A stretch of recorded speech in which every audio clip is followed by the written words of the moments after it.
out the signals for the Baltimore Colts. Unitas gives to Amici. The Colts are the world champions. Amici scores. It's amazing, sensational, dramatic, heart-rending, exciting, thrilling finish in the history of college football. California won the big game. 5 seconds left in the game. You believe in miracles? Yes! Unbelievable. This is Phil Steele. This is Mike Burnop. This is Wes Durham. This is Mike Ashley. Hi, this is Chuck Foreman, number 44 of the Minnesota Vikings. Woo, mercy, this is handsome Jimmy Vane, the Boogie Woogie Man. This is Coach Fry with Virginia Tech Football, and you are listening to Big Dog Sports Talk. Are you ready to rock? Are you ready to roll? Okay, let's do it. You're in the doghouse with Rick Watson on Big Dog Sports Talk, presented by Pulaski County Sports and Entertainment. Join us in the Family Fencing Studios and chime in on the McClellan Chiropractic chat line. He's keeping cool with help from Little River Heating and Air, but this show is straight fire. And now, the big dog, Rick Watson.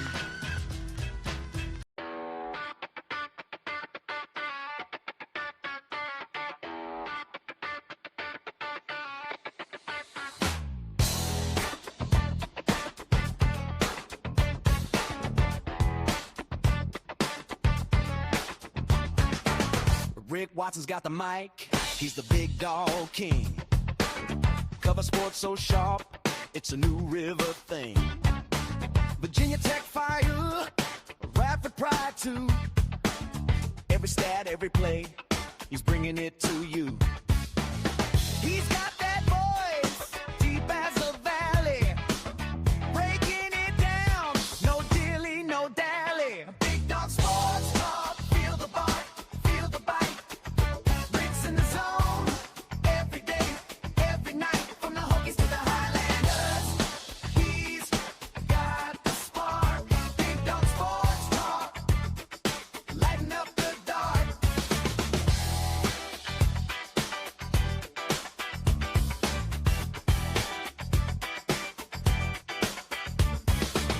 He's got the scoop, faster than a sprint. Calling plays like a coach, every word's a hint. From the courts to the fields, the stories unfold. Rick's play-by-play, worth its weight in gold. With a laugh and a growl, he'll pull you in. Big Dog's podcast, let the games begin. Big Dog Sports Talk, feel the bark, feel the bite.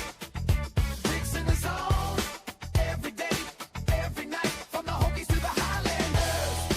He's got the spark, Big Dog Sports Talk, lighten up the dark.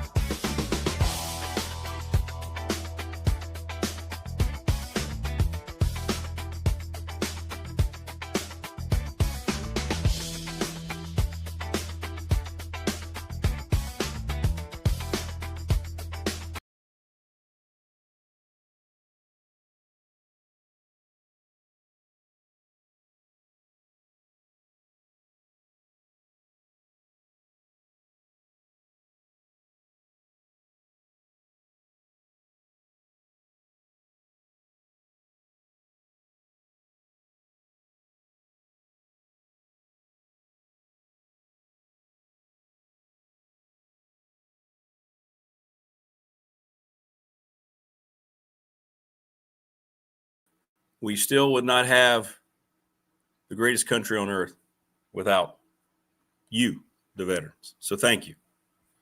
We salute you and we honor you, and you are in our thoughts at all times. And let's give you a nice round of applause. Yes, yes. Absolutely. Absolutely.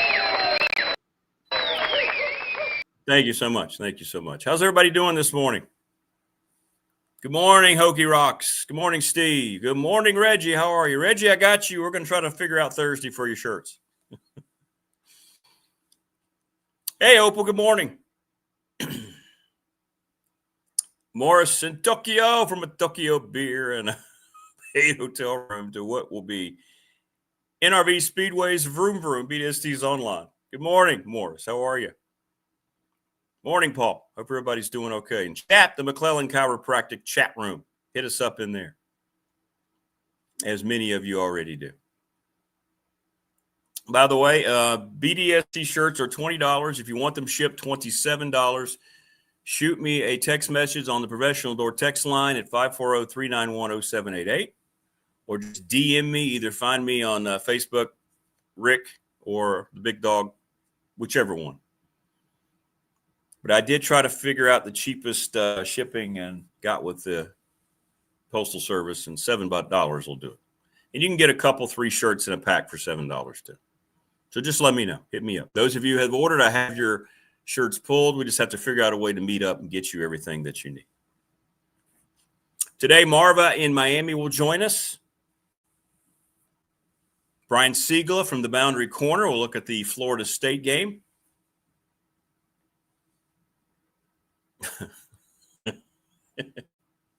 I see you, Paul. David Smith will join us. We'll recap the NFL. Another horrible product last night, 10-7. So on Thursday night, we had a horrible game with my Broncos and the Raiders, 10-7. And then last night, 10-7 with a couple of NFC contenders. The league continues. I'm telling you, quality play in the NFL is not good. We'll get into that a little bit.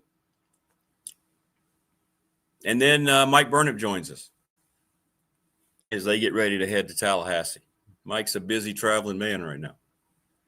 Morning from the home of the Ridgeacks. Did you say Ridgeacks or Rejects? Someone brought that up in chat yesterday. Then I saw it all over the place. People are absolutely ripping Salem for this rebrand. Ridgeacks. You see, they took the end of kayak and then put a yak in a kayak with a paddle as the main logo. Because, everyone around here associates Southwest Virginia with yaks and kayaking.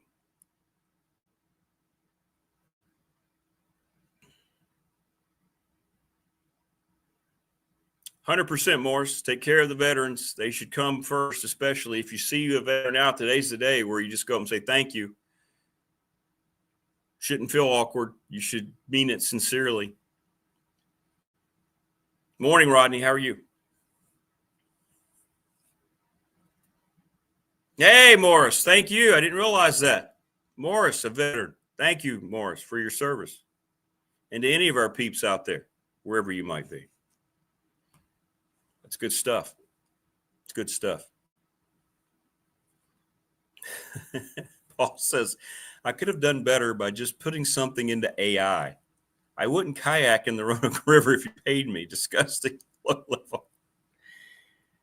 It maybe people are going to soften up to it, but it feels like an epic fail. And usually when you're a minor league team, you're going to create something because you want to sell merch. That's all that's for. That's why you see all these unique names around the country that are, well thought out to the regions as opposed to this one. And I understand wanting them to get away from the major league affiliation. It's boring. It's not creative. Salem Red Sox, okay. If you don't like the Red Sox, if you're a Yankees fan or somewhere else, you don't want to go to it. You know what I'm saying? I get that part of it. The whole mindset about it, I get. But to choose Ridgeacks, it sounds like reject. Whoever imposed it was brilliant. If you say it fast 3 times, like they said, it sounds like Rejects. And then I saw people posting that. Maybe they were just watching the program. It's not good. It would be time if you wanted to go back and say, we made a mistake. Let's rethink this. But no, they're going to push forward and they're going to claim that, the overwhelming amount of the people like it. It's just like we hear about this whole ESPN, YouTube madness. Oh, we've had overwhelming response. People jumping to the bundle when that's not the case at all. Morris said he took his 93-year-old stepfather, a Korean war vet, on the honor flight. Wow, that's so cool. It was an amazing emotional and learning experience. That's awesome. I bet it was, man. That's great. That's great. A little later today, I'll be headed down to Chapel Hill. Radford takes on North Carolina. 7 o'clock. It'll be 6:30 on the Radford Sports Radio Network. Neil Leahy will join me. There's a women's game this morning. We're going to leave after the women's game. It's a little less than 3 hours to get down to Chapel Hill, so it's always a simple little drive. Carolina has lost their best player, so we'll see. We'll see what happens tonight. The women have Education Day today at 11 against Loyola of Maryland. So it's a full day of hoops. November is my bad travel month. December, not so much. Probably going to miss a show or two when we go to SMU. I'll let you know. I'll keep everybody posted. Or I might go live. It'll look different, but I can go live just on my mobile device. I thought about taking the portable studio, but I'm not going to do that. It's wired in pretty good here. And who knows what might happen once it goes through airport security. So I'm going to leave it all here. You can do things on your phone. So I'll tell you what, when we get closer, I'll let you know. That's coming up in a couple of weeks. It's not really a pressing issue right now. But when I figure it out, I will let you know. So we got a jam-packed show again today. And thanks to all of our sponsors who make this possible. Family Fencing, sponsoring our studio here in Reiner. 540-200-8294. Jason, if you're out there, I'm still waiting. Still waiting on your wife's copy. They're going to work through the winter. We're going to tell you how and why and how easy it is for them to get their job done. So don't let the cold weather dissuade you if you want fencing. All right. Mark Hundley, spoke with Mark yesterday. McClellan Chiropractic. He's getting a shirt as well. And we are going to very soon, I think, once I get done traveling, sometime in early December, we're going to do the GoPro. I'm going to be over there checking out the machines. We're going to get that done. All right? It's going to happen. It's going to happen.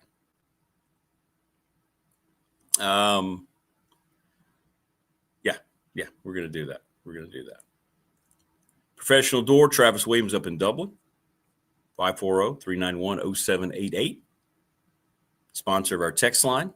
And again, they are looking for help. Go see them. Go help them.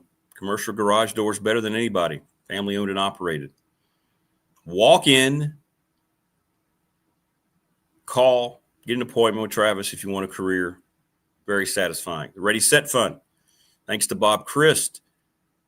Ready Set Fund is a website that already has a pre-selected text message to send to folks if you're a school organization that's looking for donations. You can add personalize the text all you want. Reach out to Bob, BOBCRIST11@gmail.com. Dave Christ, former Blacksburg, great coach. That's his brother. Good people all around. Good people all around. National Bank, member FDIC, thanks to Larry Ramsey. They're the exclusive banking partner of BDST on YouTube. They've been my bank for 35 years. I think later this week, by the way, as we are presented each and every day by Pulaski County Sports Entertainment, either going to have Jonathan or somebody else on, maybe on Thursday, talking more about the reopening of the Motorsports Park complex up in Dublin. So great news. They just continue to make things happen. So we're going to try to talk to them about that this week. Give Charles Lee a call today. It's now Little River Heating. They are Little River Heating and Air, but now it's cold. It's 21 this morning, and I saw where it feels like 3. And then tomorrow it's supposed to be almost 60 again, and then it's going to be 60-ish the rest of the week. This is how you get sick, by the way. Give Charles a call, 540-533-2971. The attorney, Ryan Pry, BDST fan question of the week. By the way, Ryan's located 701 West Main Street in Radford. He specializes in trust and estate planning. Who will play in the ACC title game? Right now, the leaders in the clubhouse are Georgia Tech and Duke. That's right, Duke over Pitt. We'll see. We'll see. Go buy your next vehicle from Harvey's GM. I bought my last 3 vehicles from Brad. Brad specifically. Just go say, hey, this is what I need. All right. Well, I'm on online auctions. most every day, I'll find you something, and they do. Lawson's Mobile Home Supply, 300 on Franklin Street in Christiansburg. Thanks to James Lawson, 540-381-8011, and the NRB Super Bowl, 382-5525. They've been serving the community for 25 years. Awesome, awesome stuff. I mean, awesome stuff. So a lot going on. And again, take the time today to make sure that you honor our veterans, please. Because that is it's the most important group, I think, of folks that we have. I know this country is shredded apart at the seams by politics, philosophical differences, the inability to disagree without taking it personal and hating someone. I don't know why we have lost that quality in this country, but the access media has propelled it. People who have their own self-interest have propelled it. I hope we can be strong enough and rise through it. And by the grace of God, we can figure this thing out sooner than later, because if not,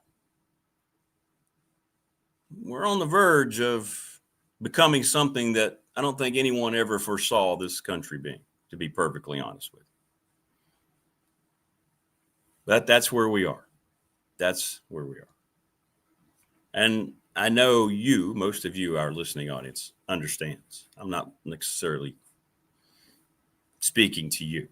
Now, I don't know how we get beyond it. I really don't.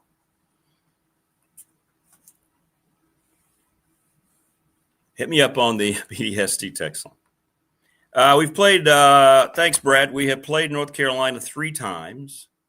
The last time we played North Carolina was 3 years ago, and we hung in there. It was 86-70. They had Armando Bacot and all those folks, and it was close at halftime, and then we kind of got a little worn down early in the second half, and they kept us at arm's length. But I expect it'll be competitive tonight with this new group. You know, I'm still trying to figure it out. We won the 2 games at home that we were supposed to win.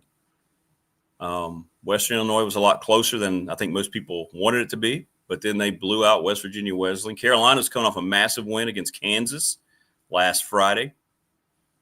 Hey, Randy, good morning. How are you? Welcome. Thanks for subscribing. Spread the word.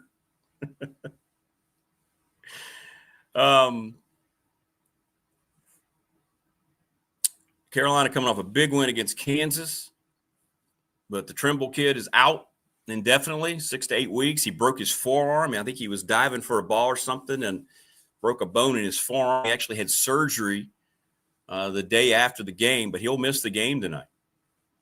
So, you never know how that plays into it. And one thing Radford has going for it, the Radford kids were going to be amped up, right? It's going to be a switch around, right? So, like, West Virginia Wesleyan, they know they're overmatched, right? They come in a Division II school. They picked last in their league. They were so excited to play Radford, right? And so they were taking pictures of the Dedman Center. Our guys won't be doing that. But I'm just saying, so for the Radford kids, a lot of these kids were P4 players. Starting point guard Dale Jones played at Clemson, so he knows all about playing Carolina. So they're not going to be intimidated, but it's going to be a bump up, if you will. And Carolina has looked strong earlier. What's up, KB? You're right. The freshman Caleb Wilson is a problem. They've got some length now. Hubert Davis has added some length. Doing my prep for the game, I'm impressed by the size Carolina's going to have. And every one of them will be more effective in the post than Armando Bacot, who stood there for 12 years. Wayne says, played UNC 3 times since 2009. Amazingly, all 3 involved Bacot. Yeah, crazy, wasn't it? I mean, he started out as an 18-year-old. He left as a 39-year-old, father of 3 and a grandfather. Good morning, Thunder. How you doing? A few AI-generated alternative names for Salem were Salem Starliners, the Steamers. Ooh. Now, isn't there a Ridge Runner already in the Appalachian League? Can somebody check me on that? Nothing to yak at here. Look, I'm not trying to pick on the Salem baseball folks, but that's horrible. It's horrible. UNC, what are you talking about? UNC? Carolina basketball, they play tonight against Radford.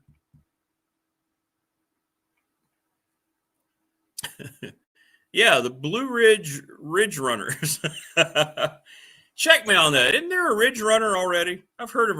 I think there's a Ridge Runner in the App League. You know, when they lost their Major League Baseball affiliation, they all came up with names a lot like. Is it Bluefield? I thought so. It's the Bluefield Ridge Runners, isn't it? Okay. Because when we had Zach Helton on, I think you're right. It's Blue Ridge. It's Bluefield. Any of those would have been better. Hey, good morning, Carrie. How are you? Any of those would have been better than Ridgeax.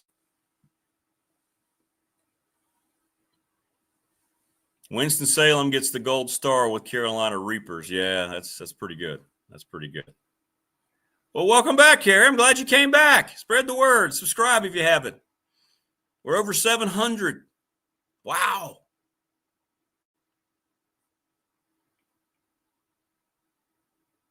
Thank you, by the way. It's crazy. Haven't been 3 months. Actually, is today 3 months? Yes, today marks officially 3 months back on the air with the new program in this format that seemed just massively.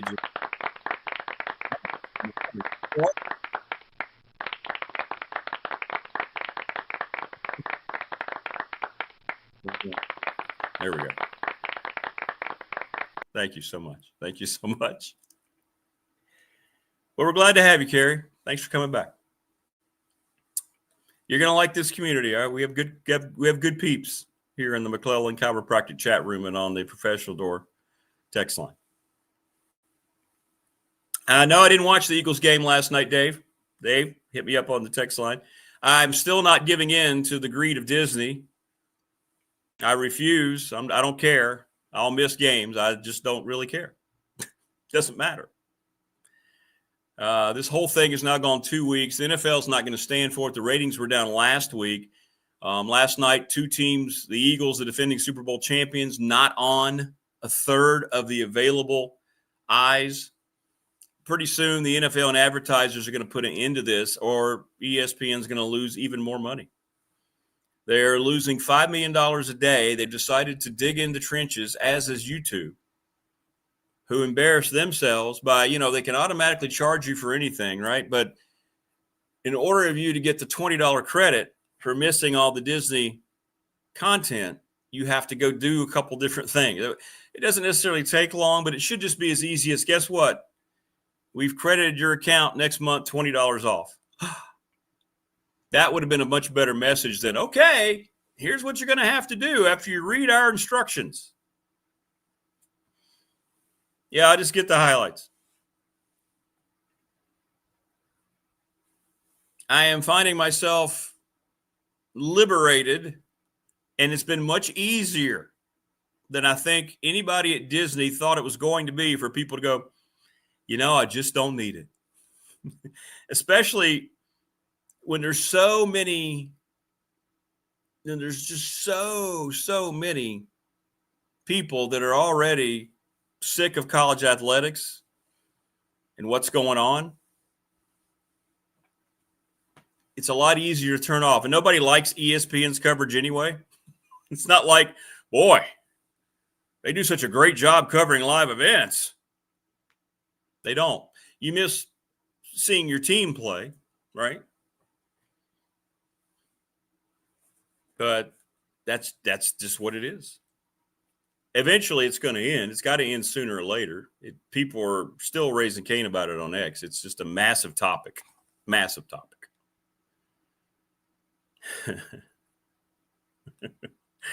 Yeah, a picture of the Ridge Jack yakking. But say Ridge Jacks really fast 3 times. Ridge Jacks, Ridge Jacks, Ridge Jacks. It turns into Rejects, Rejects, Rejects. Like, not one fiber in my being cared that I didn't get to watch a play of that horrible football game last night, which, by the way, everybody's talking about again on the tush push, how many times there's a legal procedure on the Eagles offensive line that doesn't get called. Then they showed one for the Packers where it didn't look like anybody moved and they threw a flag. Look, I think it's safe to say, at least from this group here, look, it's not going to reflect in their ratings other than, the fact that they're not in front of, 30 million eyes. Whatever the subscriber base was or is for YouTube TV. What is it, 12 million, 15 million? I don't know. I think I heard 12 million or more. The ratings are, that's going to be the most watched sport in this country, professional football, followed by college football. But I'm not sure people are going to sit around and go, boy, how am I going to survive the day if I can't watch college football on ESPN, on Disney? I feel like this is going to backfire. I feel like it already has. I mean, how much loss can either one absorb? I mean, I know Google's $1 trillion company, and I know Disney is a multi-billion-dollar company. But boy, $5 million a day in the red, and it's because of your own decision? That seems pretty steep. We're going on about, what, $60, $70 million they've lost now. What's it been, like 12 days? That's a lot. Yeah, Kerry, it makes no sense. The tush push is stupid. It needs to be outlawed. It's not football. It was on the table last year, and they didn't pull it. Cinderella has to work the streets to make it up, Wade says. But there have been a lot of articles written on it pointing out that they are losing $5 million a day. And they're going to lose advertisers, too. They're going to breach contracts of advertising. It's not what I signed up for. And the NFL is going to say, this is 2 weeks now, ESPN Disney. This is 2 weeks. How about we just pull our games off of how about we get you for breach of contract and we just end the contract? I mean, they could do that. You think ESPN's going to win against the NFL? The answer is no. No, they're not. ESPN's much like the NCAA. They don't have a leg to stand on. But it is what it is.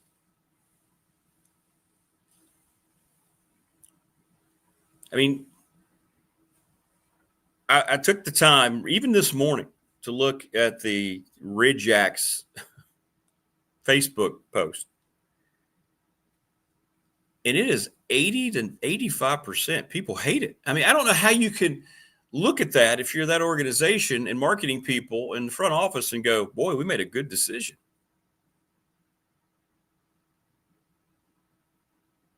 Yeah, the Giants fired Brian Daboll. Man, that was kind of inevitable with all the close losses. Yeah, he's the first to go, right? Is he the first coach this year to go? Has there been any other NFL coaches before Daboll? I don't think so. Yeah, we lost the last good NFL commissioner. Yep, Paul Tagliabue. We did. And I met Lenny Wilkens one time a long time ago at a Radford game.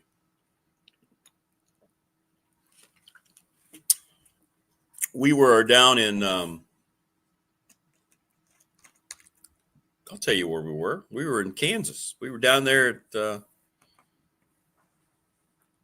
taking on the Jayhawks. And Lenny Wilkens just happened to be around there. And I think he was a guest of Bill Self when we met Lenny Wilkens. So he passed away. A long ago era of when the NBA was good.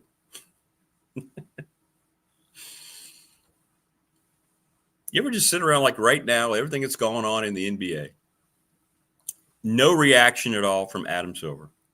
Just waiting on more indictments and more evidence to come out. And it's going to. And how that league is just trying to ignore everything that happened. Just crazy. Just crazy. Yeah, Lenny Wilkens, Atlanta Hawks. The human highlight reel, Dominique Wilkins. Oh, yeah, that's right. The Titans coach. Thanks, Kerry. That was what? Was that Brian Callahan? Yeah, you're right. I thought there was one more. So that's already 2 NFL coaches. We talked about all the college coaches being fired. I mean, that's already 2 NFL coaches. And we're just now at the halfway point of the season. Of course, there's not really a true halfway point because of this ridiculous 17-game schedule. But, no sooner yesterday we had a great discussion about how bad the product of the NFL has become. And then last night we get 10-7 out of Eagles and Packers. And I'm not sure if anybody up there cares, as long as they're making money, as long as they're making the international imprint that they are, as long as Roger Goodell keeps greasing the pockets of already billionaire owners, nobody's going to address anything that's wrong with the league, and that's the problem.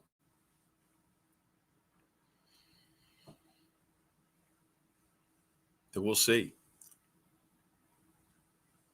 Yeah, the whole Brian Kelly fiasco there, suing to get all of his buyout. And from what I've seen, some of the legal folks, we'll have to get the attorney Ryan Pry to look at that.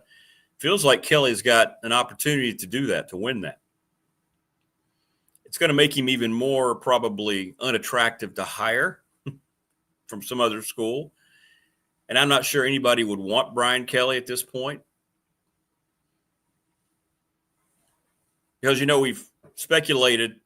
We have less speculation now as to what went on with James Franklin. We kind of know, right?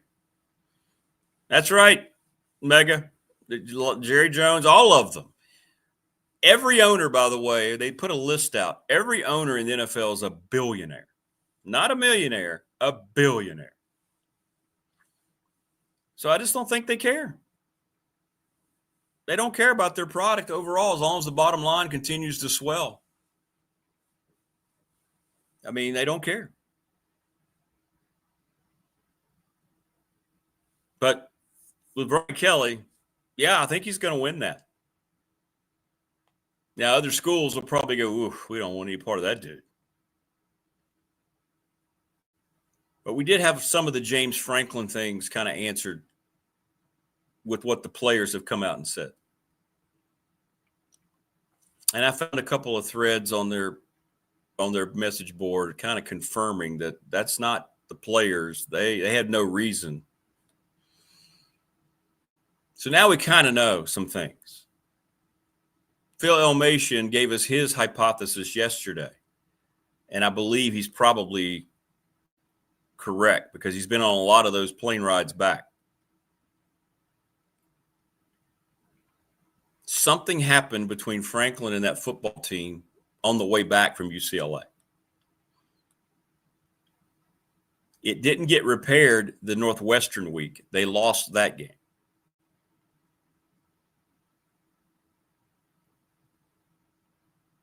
Then players decided on their own to come out and say, well, our coach wasn't on board like he wanted us to be when he recruited us to come here with NIL money. Now we kind of know. So now I ask you, Tech fan, those of you, and there's still so many of you that say it's James Franklin or bust. Be careful what you wish for.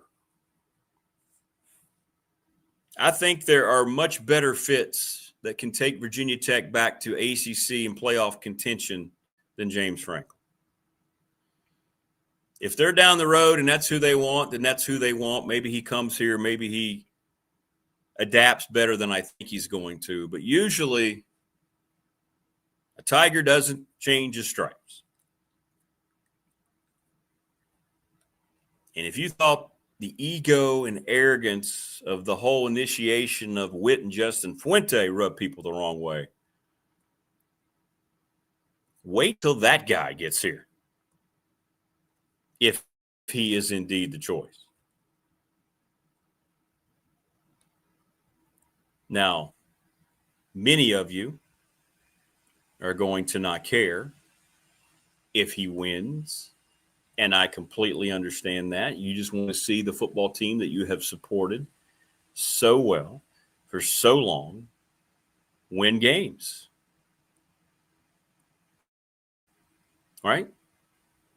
You're sick and tired of losing. So if this guy comes in and wins 9 or 10 games, why did Fuente, why was he able to mask all the things that we ended up finding out about him? Because he won the first really 2 years, albeit with Frank Beamer's players. Mega Band is on board. Much better coaches out there than Franklin. Paul, he's not Kenny Chesney's brother.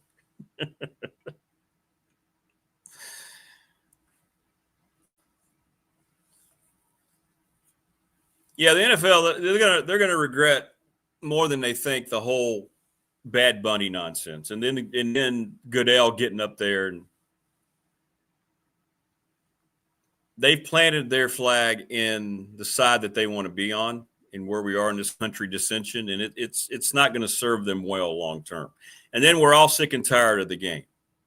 We're sick and tired of watching all this crap. The culture of the league is broken. It just is. There's a myriad of reasons for it. But the me aspect of the league has gotten, they used to have criticisms laid at their feet. The no fun league. They are the no fun league. Excessive celebration and all these things.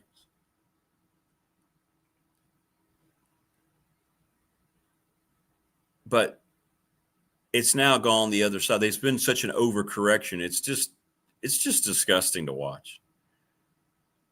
I mean, whenever I see a turnover in a football game, an NFL game, I just stop. I'd have to turn away from it or flip the channel so I'm not watching that hideous. Let's take the time, everybody to run down and do some idiotic crap in the end zone. It's just.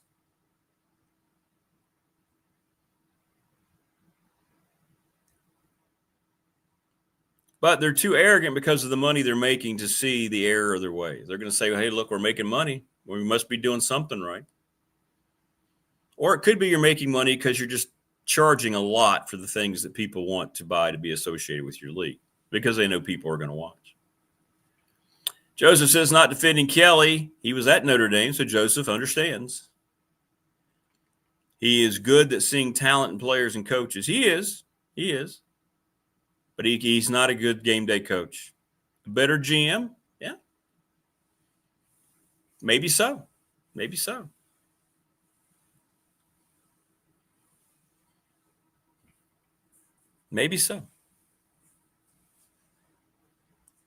But before it was taken away from many of us, for the most part, we still have the Fox and the CW and the NBC and CBS games, but this is why college football took a big step this year, in my opinion, why fans were all over it. While the increases before the separation of ESPN or Disney and Google had games up about 13% across the board, I think people are actively choosing to get more involved with college football because they're sick of what's going on in the NFL.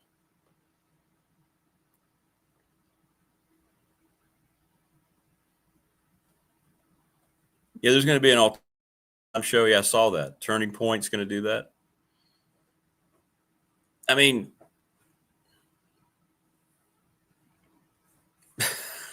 I don't even take out the god-awful political look of Bad Bunny being there.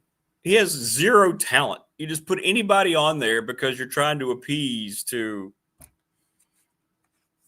political groups. And that's what the NFL has become. It backfired on the NBA. And it's at some point going to be felt in the pocketbook of the NFL. I don't know when, because it's such a dominant runaway train. But it's going to be curious to see how they adapt to that and when they step in on this whole Google Disney battle.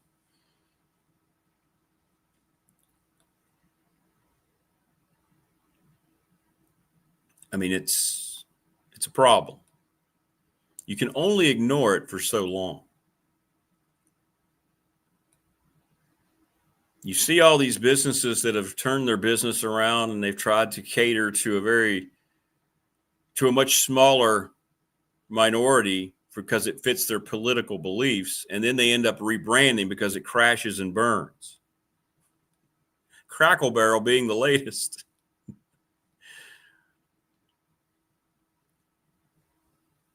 Their marketing person wanted to change the whole thing around for reasons. And I can't remember how much stock share they lost and how many, I think it ended up being billions that they lost. And these decisions are made because, well, pressure is being applied to them. BlackRock, Vanguard, who owns so much of the whole media access and all these things, they have a certain message they're trying to get across. And that's what pop culture has always been used for, more so now than ever before. That's why the Disney movies are so bad. You can't watch any kind of production from Hollywood without there being some kind of political posturing to it now. I'll tell you what is a good movie. And because I love the classic, the monsters, the studio monsters, the new Frankenstein that was released limited in theaters, but now it's on Netflix. It is really good. Really, really good. If you have Netflix, it's about a 2.5-hour movie, but it's really good. I strongly urge you to watch it.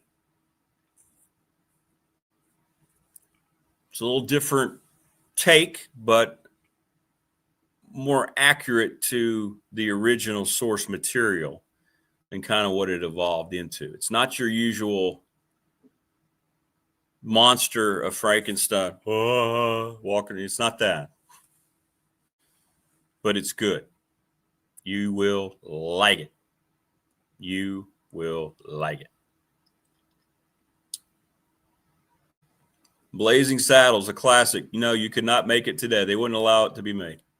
Young Frankenstein is, along with Ghostbusters, Mega, my favorite, maybe my favorite comedy. It's brilliant. Mel Brooks didn't make a movie. Well, you know what? He made them both. He made Blazing Saddles and Young Frankenstein. Young Frankenstein is brilliant. Great movie. And Gene Wilder, my goodness gracious. Gene Wilder. You know, I saw, you remember Willy Wonka? Y'all remember that at all? Is that too old for people? Remember Willy Wonka, the original? Willy Wonka in the Chocolate Factory? Yeah, I don't think we need a new Spaceballs. Yeah. That one I wasn't as big a fan of. I appreciated the effort that he put forth, but it was okay. It was okay.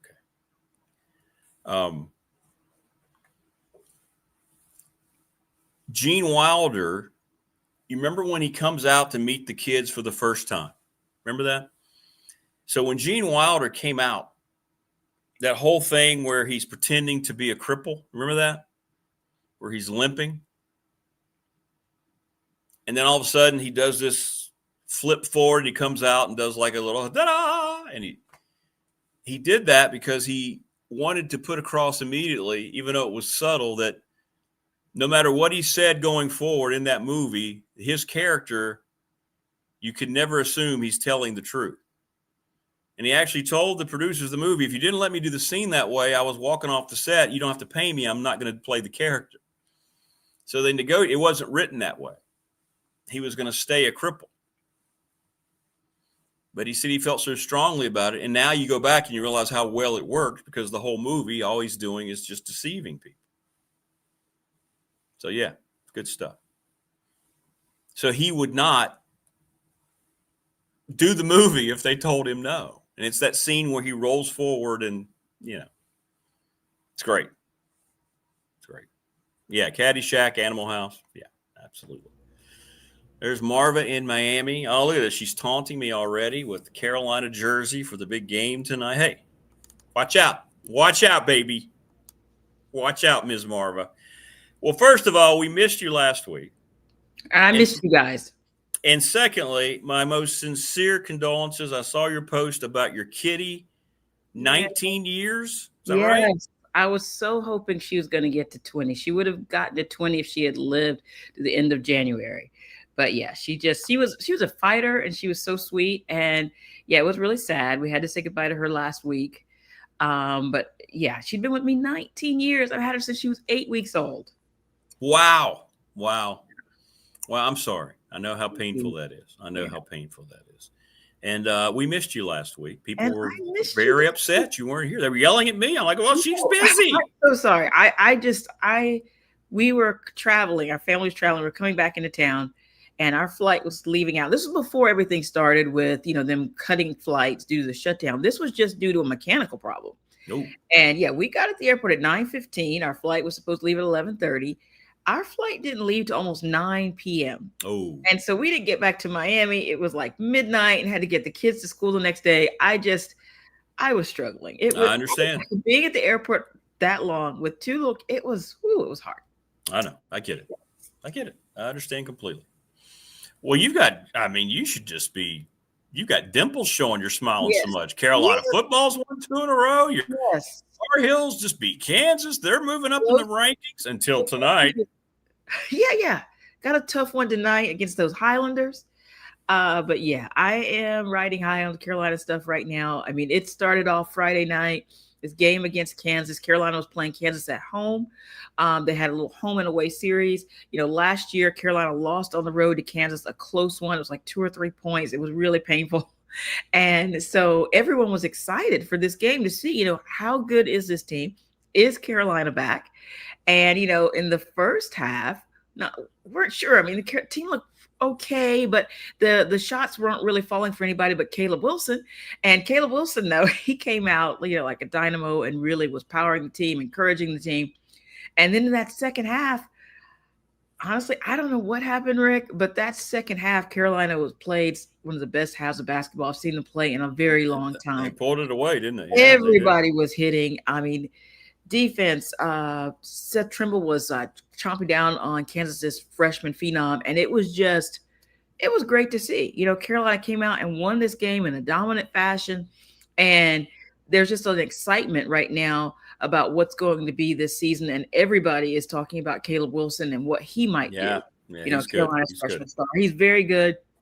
Not only is he, he's doing the little things too. He is falling on the floor and getting loose balls, and he is stealing balls away. Like more than, what the announcers were talking about, we talk about 50-50 balls. This was more like 70-30, and he just took it. Like he wants it that bad. He's very enthusiastic. He's saying all the right things, and he's very excited about being at Carolina. So I'm excited to see what he does. I'm excited for tonight to see what he does against Radford. You're not going to do much. I hope your guys are prepared. You lost Seth Trimble for about 8 weeks. I know. Unfortunately, he broke his arm in practice, and that's awful to see because, he is out there a lot for his defense. His shot came alive in second half against Kansas also, but just the guy who's been there, you need that leadership. And I know he will still be there encouraging the guys at practice and on the bench. He'll be doing that. But yeah, it's a blow to lose him for that long. It's just, one of those things that happen. You hate to see it, but it's part of the game, unfortunately. Part of the game. Well, Bill Belichick kind of changing things around a little bit, right? I mean, we talked, we went through your schedule. Last time you were on the show, remember we were looking and we were like, you might win it. You could win these games, and that's what they're doing so far. What have you seen? Eligible. Okay. Yeah. What I've seen is the defense is really stepping up. That first Yeah, they are. They are. on Stanford, this was homecoming for Carolina, so big weekend. The first half, it was 3-3. Okay, so really nothing to write home about. But the thing is, in the second half, both teams got it going on a little bit more offensively, but Carolina's defense is what turned it around. Carolina was all over the quarterback for Stanford. He was really struggling. They were in his face all the time. They're pressuring him all the time. There were a lot of sacks.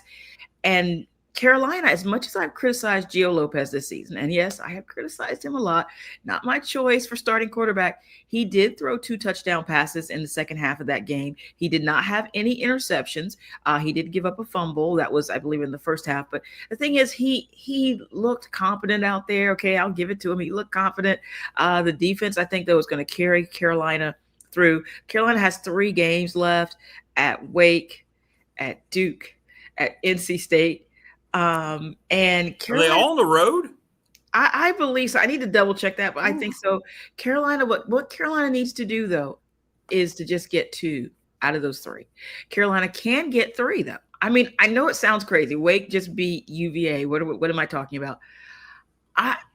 Crazier things have happened, right? It can happen. Okay. I'm just really excited the way this defense has turned things around and really leading the way for the offense. Sometimes I'm still scratching my head over some things that the offense does, but if the defense can keep them in these games, and Gio Lopez has shown some improvement, I will say that. I will come out, even though I've been very hard on this kid, I will come out and say he's looking a little bit better. Okay, I will admit that.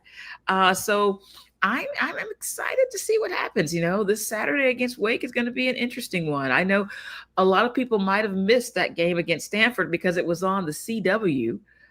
So, yeah, that's. Well, no, people may. I would have been able to see that one. Because of that dispute with ESPN and YouTube. So maybe they got to see it. But yeah, it's always weird to me when I have to, because I never remember what channel the CW is, and I have to look around and find it whenever it came. It's on the CW, but I found it, and it was worth it. It was a little sleepy at the first half, but Carolina came back. Did you have YouTube TV? You have YouTube TV? No, I don't have YouTube TV, so I'm not affected by that. I do feel for people who have it. It's just, it's. I was reading a column about it the other day, and people were saying, people are taking sides, and whether you're ESPN or YouTube/Google. It really doesn't matter. Like, neither side has your best interest at heart. No, right? Neither side does. They just none want of them care. as much money as possible. They none don't of them care. Right? They do not care. Which makes me, I don't understand, because ESPN's losing $5 million today. Disney, let's go a little deeper. It's not ESPN, it's Disney, but right. $5 million a day, and that is a lot of money. And they're okay with it. Are they going to make that much in subscriptions? Is that what they're counting on the counter? I guarantee they're not making $5 million in subscriptions every day. Maybe. I don't know. I keep seeing that thing, but I refuse. I'm not going to subscribe. No, if you do, don't let them win. Don't let them win. I have one of the satellite services. Okay, and I'm not like, oh, they're so great.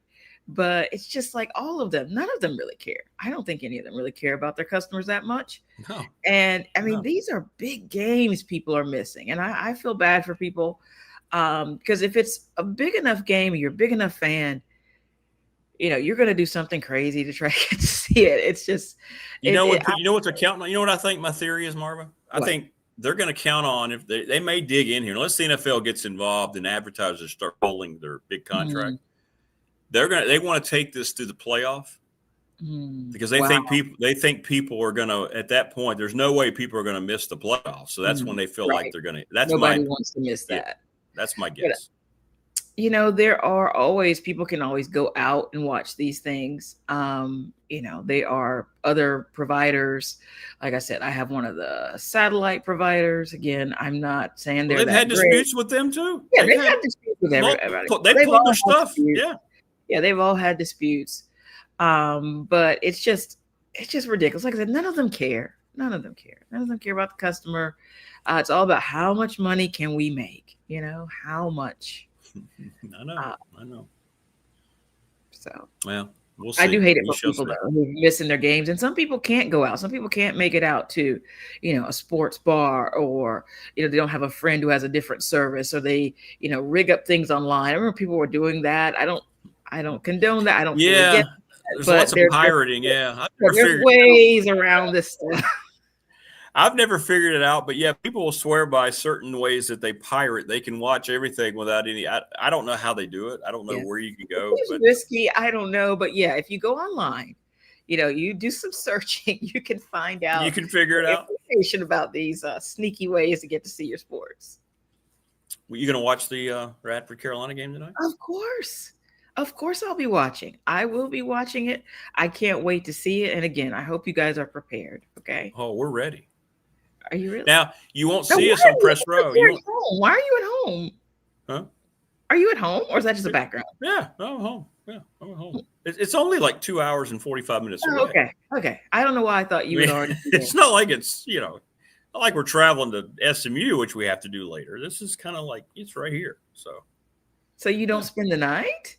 I still always thought you guys would spend the night there. Yeah, I could have, but this one's not really one that I needed to. Yeah. Okay.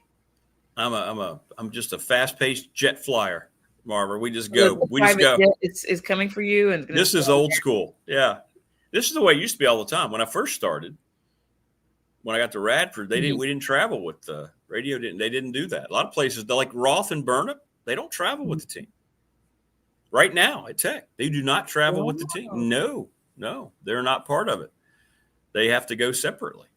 Oh, that just doesn't seem right. I mean, it's paid for. Mm-hmm.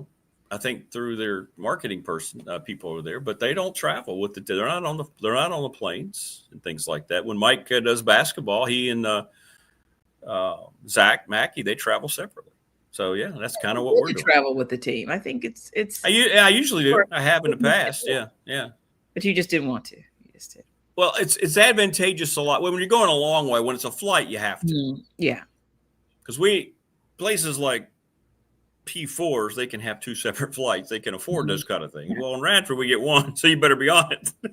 So you're going to drive down later? Yeah, we're just going to drive down. Neil and I are going to go down in his brand new Chrysler. He's got the 300, and we're just going to go. That'll be nice. Nice. Yeah, and hopefully it's have good weather. You guys aren't getting snow yet. Weather's going to be nice. It's going to be cold, but the weather's going to be nice. So, yeah. Good. Okay. Well, you enjoy that drive down. But you won't see us on press row because Carolina is one of these places in the ACC. They put you in the middle. Yeah. The middle. We'll be in the middle of the stands up there and like a little mix. No, it's fine. You way up in the right. Like it's ridiculous. Now Clemson does that. Like we've played at Clemson the last 2 years, and it puts you way up there. Any of the action? I mean, you are like, whoa. Monitor, right? yeah. You do. You have to sit there. Okay, that's not nice. I don't know why schools do that. Well, they did it during the Carolina would put you there on press row. I don't know if I need to call someone or. I don't know if you had told me beforehand. It's like, can you work some Marva Carolina magic? Yeah, that's ridiculous.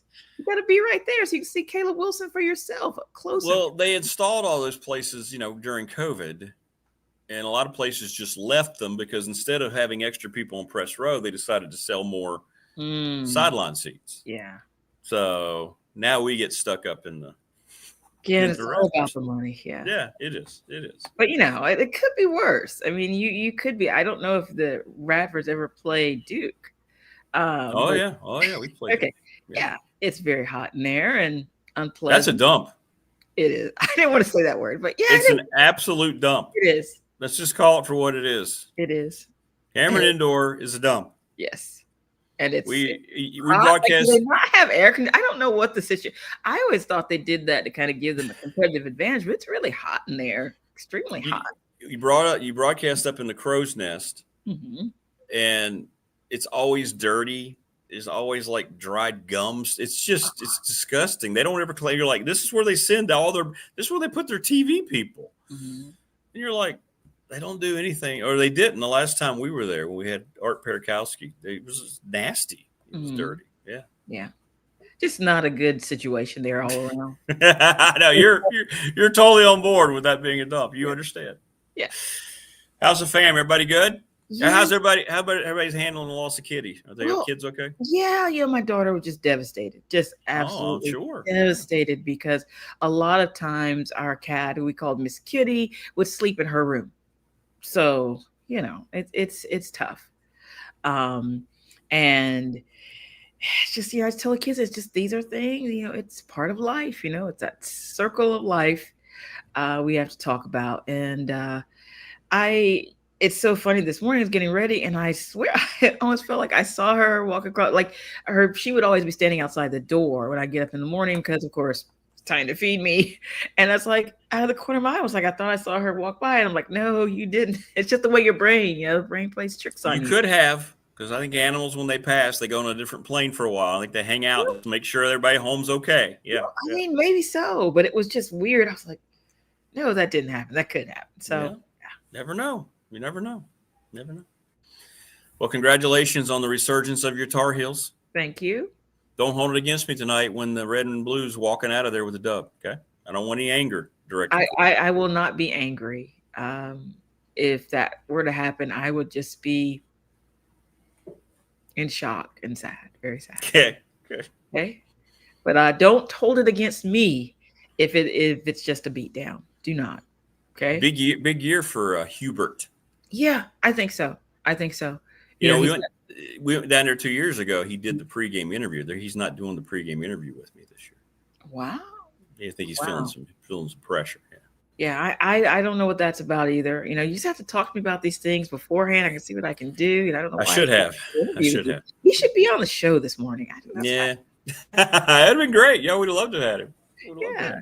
Game day. Yeah. Yeah, he's gonna go on game day to the Radford Radio Guys YouTube channel.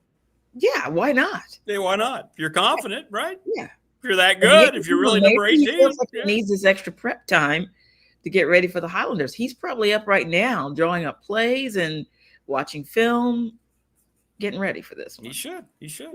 We'll see what happens. We'll see. Yeah. All right. Well, enjoy your week.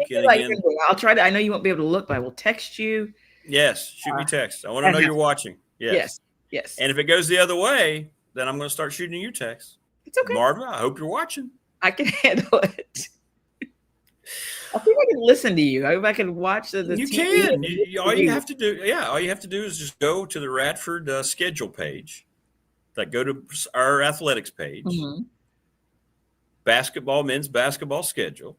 If you go down, find it says North Carolina, because we played North Carolina. Okay.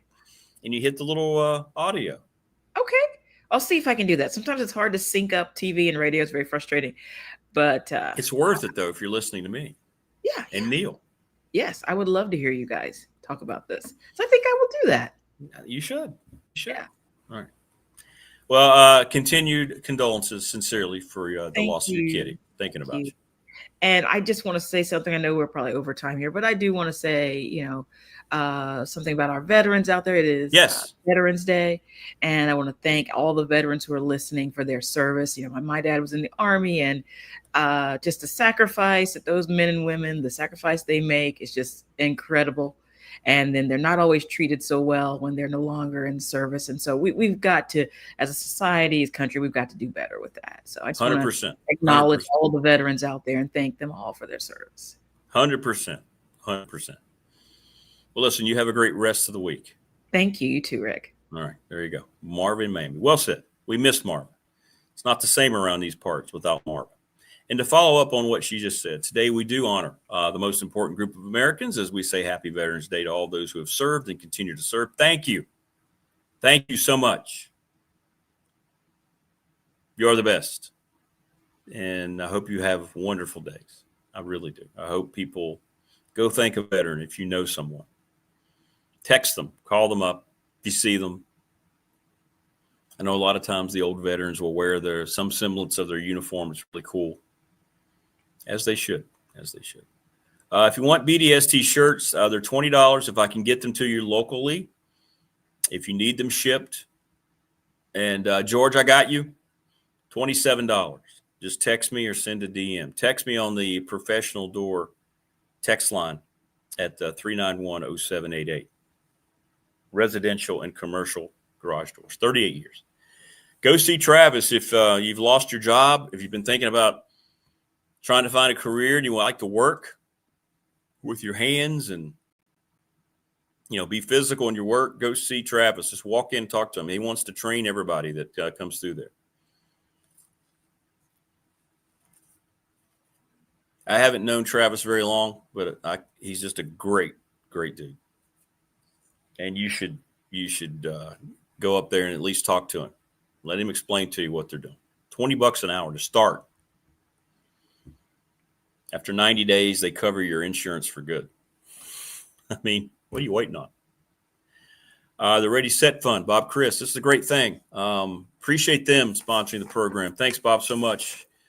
This is cool. I mean, we help out here at Auburn a lot. You see a lot of the teams, they have car washes, they have bake-offs and things trying to get money for their programs. And you can go through the Ready Set Fund. The girls' softball team at Floyd County did it. They raised $4,000. $4,000 in just a week with 20 girls. It's outstanding. So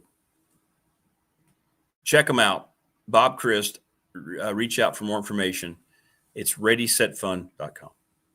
I think it's a terrific cause. It is. National Bank member FDIC, thanks to Larry Ramsey, the exclusive banking partner of BDST, the attorney Ryan Pryor, BDST fan question of the week. Who's going to be in the ACC title game? We'll let you know on Friday, 701 West Main Street. Trust in estate planning. Charles Lee, Little River Heating and Air. You want the heating part to be emphasized right now. 540-553-2971. Look for the blue and black truck. They are out everywhere. Everywhere. Because they're so busy. That's why. We are brought to you each and every day by Pulaski County Sports and Entertainment. Thanks to Jonathan Sweet and Tim Miller. And congrats on the reopening of the racetrack up in Dublin. It's awesome. Awesome. McClellan Chiropractic, Mark Hundley. We're going to work out of time, I believe, in December. Talked to Mark yesterday. And when we get over there, I'm going to get the works. And it's going to be good comedy. Family Fencing. Give them a call. 540-200-8294, the Family Fencing Studios. Thanks to Jason Green and Company. They are terrific. Thank you for sponsoring the program.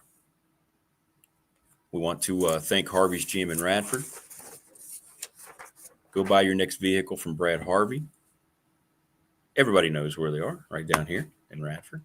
You talk about a community-run company. His dad, George Sr., he's just continued it. George Jr.'s there. Just wonderful people. Wonderful people. Lawson's Mobile Home Supply since 1997, 300 North Franklin Street in Christiansburg. If you're going to bowl, go to the NRB Super Bowl, 382-5525. Maybe that's what we should have, like a BDST bowling night, and that's where I should give everybody their shirts. That's what we should do. Wouldn't that be great? That'd be awesome. That'd be awesome. It's what I need to do. It would take care of a lot of different things. But we will get everybody their shirts.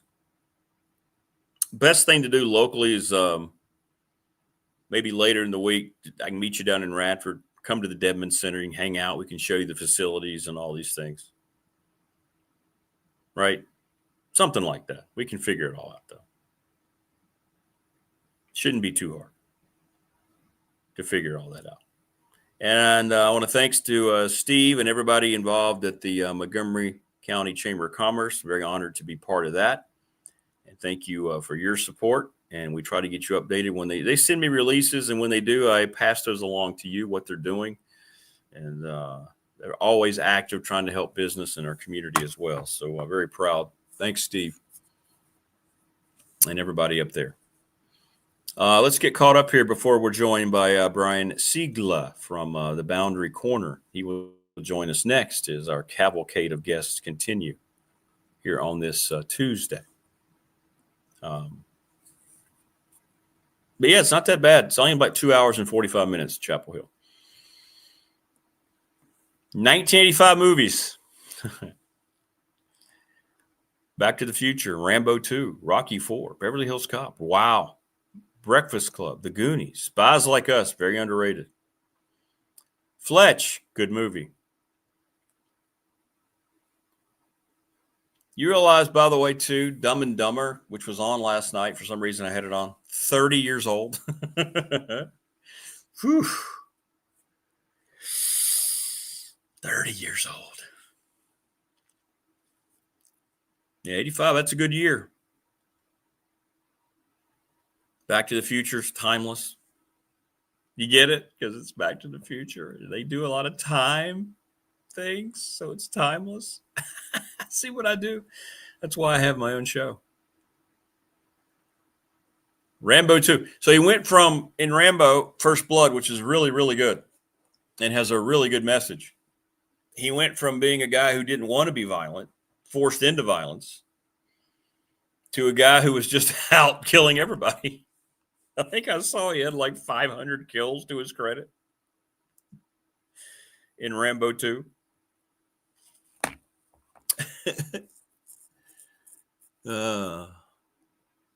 Breakfast Club, it's all right. Not a massive Breakfast Club fan. I think Breakfast Club, they tried to make that into more than it was, and so people now reference it way too much. I mean, it's fine, but it's not one that I'm going to seek out and watch. Never liked the Goonies. I know. Yell at me. Spies Like Us and Fletch, yes. Yeah, I didn't like the Goonies at all. I think that's a dumb movie. I just think it's stupid. I know. I'll get yelled at.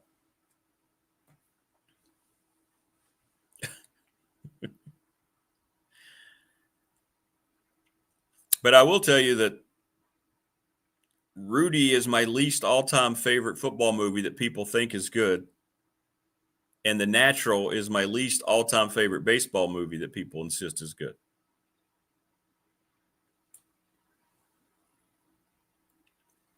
One day, when we're in the slow months, if I'm still doing the program, if we've made it to 1,000 subscribers, once we get through March Madness. And by the way, if you are a sponsor, especially a restaurant, you're interested in having a really cool and massive response for a March Madness bracket through the show, you should reach out. We should have a pop culture. Dwight Vick would be all over that. We could just do a whole day show on all this pop culture stuff.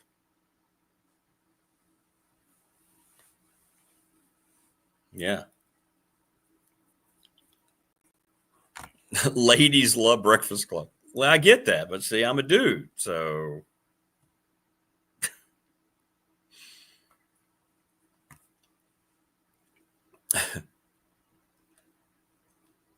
Anthony Michael Hall, by the way, was on the latest season of Reacher.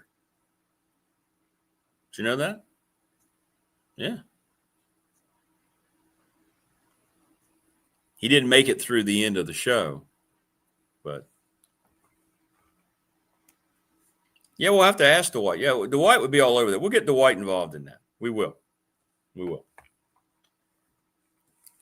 I'll ask him if he likes Rudy. We'll get involved in that with him too. But again, happy Veterans Day to everybody who served. We've already had a few veterans chime in here in the chat room and also on our text line. It's good stuff. Doctor. The best part of that was, hey, we had Brian Seigla and then he disappeared. Brian. The best part of the whole doctor scene, the Spies Like Us, is when, remember Bob Hope does the cameo? Bob Hope. He's always out and he's always doing things. Okay. Brian's got a problem with his mic. Okay, so let me know, Brian. We're here, baby. We're here for the next 15 minutes until David Smith joins us. Hey, I get it, man. Technical issues.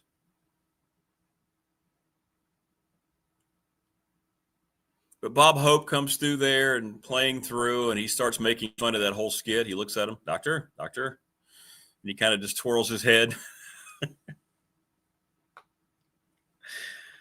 I have no feeling in my hand. There. And then remember at the end who Dan Aykroyd ends up with? Yeah. See, I believe we have him now. Everything fixed on your end? All good now. All good now. Appreciate the patience there, Rick. Hey, man, we had last week, we had StreamYard shut down on me 3 times during the show. So you just had to stop, take a deep breath, reboot it all, wait a little bit. And sure enough, it finally came back. It's just, we can't control it, can we? We think we can, but we can't. We try to. We do our best. But, sometimes things happen and you got to pivot or you got to try again, and eventually it'll get there. Are you affected by this whole Disney YouTube TV thing? I have not been, Okay. but it's certainly something that I've been following. I feel like it's one of those things where 2 of the 5 biggest companies in the world are arguing over chump change, but here we are. Here we are. Yes, here we are. Well, it's coming off the bye week. Still no decisions about the coaching situation in Blacksburg. Where are you standing now? What are you guys at the Boundary Corner? By the way, if you're not watching the Boundary Corner podcast, you're missing out. Tech Fan, they do a great job each and every week. What you got, man? What you got for us? I feel like there hasn't been a lot of movement. I feel like we went a little radio silence there for about 5 or 6 days, but I do feel like that there is some motion back in the other direction now. I think a lot of this is going to depend on, at this point, what happens with our current opponent this week. I could see playing a small waiting game and then James Franklin come to Blacksburg, but I think FSU is kind of that job that Sexton and Franklin may have circled as kind of the best landing place, just because it has all of the advantages of Blacksburg, but it also has some additional things that Blacksburg can't offer. But it does have a fan base that's not going to accept less than 8 wins for very long. Very true. Very true. Yeah, it's been interesting to see how. And I'm still going to stand by it. I believe that Tech will end up with a really good football coach. I don't know who it's going to be. If it's not James Franklin, okay, right? Okay, yeah. But anyway, we'll see. We'll see how it all plays out. But yeah, I'm kind of over. Let's go ahead and do it, because it's one of those things where I'm tired of talking about it, but I also can't not talk about it. And not just because I have a podcast, but like it's a conversation that comes up anytime I talk with an alumni or another fan, or like, I just wanted to get done so we can figure out what the next step is, right? No, I'm with you. Well, it's gotten to the point ad nauseum. I don't talk about it unless I'm asked. I mean, there's some things that I hear, but okay. I think there's a lot of posturing going on in all this at this point, but I'm still not worried about it. I think they're going to end up with a good coach because of Bud and because of Bruce, and I'm going to stand by that. I really am. So yeah. I mean, I think that it sounds like we've got a couple other people waiting in the wing, and they've done some diligence on those coaches as well. At what point do you move on to kind of step 2 with those coaches while you're waiting to hear back from Franklin? And then beyond that, at what point do you cut bait from Franklin and just move on one of those other guys? 100%. And it's like Todd Grantham said yesterday on the show, it's Tech's advantage was getting rid of Brent Pry in week 3, and they thought that was going to get them way ahead of the curve. Well, here we are now heading into mid-November, and they've been able to talk to him. They've had free, but they still don't have a coach, and they're losing that advantage more and more when we see more and more programs firing their coaches. So it's interesting, but again, I think it's going to be fine in the long run. I do. Yeah. And we're still further along in the process than pretty much everybody else. I don't think anybody else at this point has a coach with a contract sitting in front of them ready to sign like they have in Blacksburg. So, we're still ahead. I think every week that goes by, though, that ahead gets a little bit closer to the mean than we would like. All right. Well, as we wait for the end of the season, now 3 games, and all of a sudden none of these opponents look daunting anymore. I'm sorry, they just don't. No. Florida State, the spread is awfully high going into it. They're weird. I know they are the type of program now. You know, they look so good against Wake Forest, who then beats UVA. And then Florida State has what happened to them this weekend. I mean, what kind of a team you think we're going to see Saturday night? Florida State is, for lack of a better word, very similar to us. They probably are just a little bit more talented defensively. But a lot of times the games that they play, it kind of goes as Tommy Castellanos goes. And much like with, our guy Drones here, that kind of goes as the wind blows.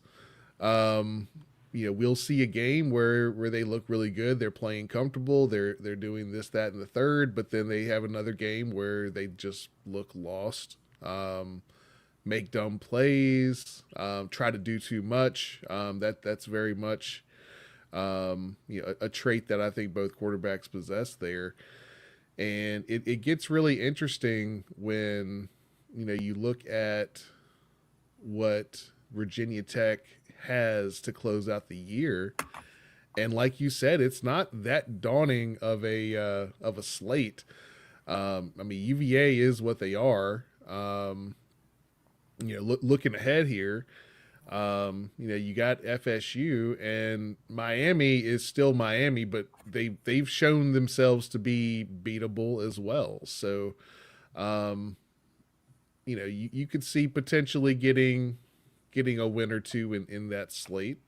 But looking specifically at FSU, I think, we've historically, done pretty well against this opponent, regardless of what their rank or record is. So I'm kind of looking forward to this one, even though it's down there in Doak Campbell.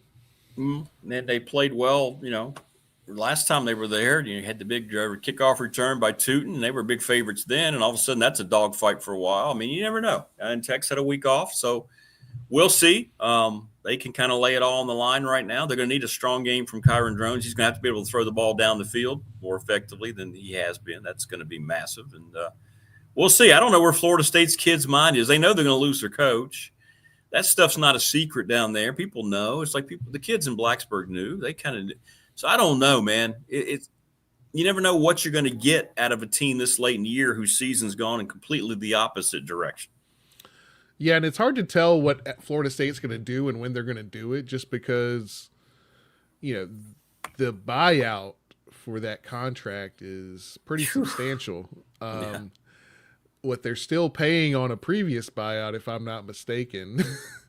And now, now you're looking to, probably have to spend between 12 and 15 million on a new coach, whoever you're bringing in to coach the next round of Seminoles here. So they've got some financial choices to make, because then you still have to fund NIL for that new coach to make a roster that you can be competitive with in the ACC.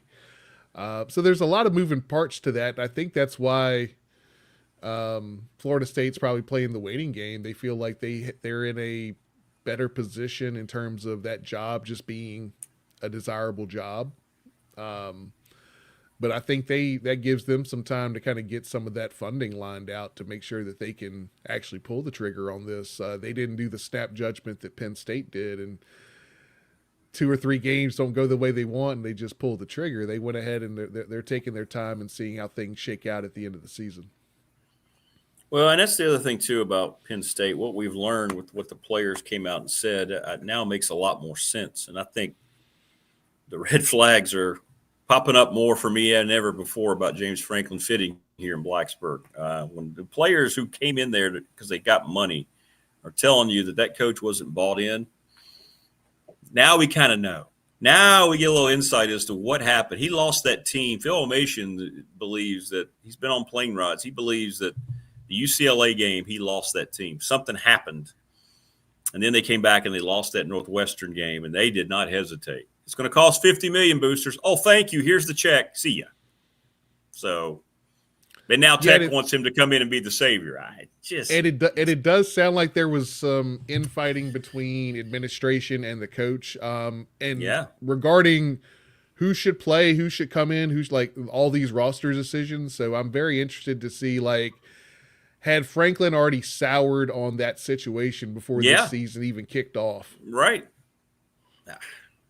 But they were preseason number 3. Yeah. Right. So he just had them in the playoff. Preseason polls need to be thrown in the garbage and lit on fire. I know. There should not be anymore. The first poll should be the first time they do the playoff poll, right? Yeah, absolutely. Absolutely.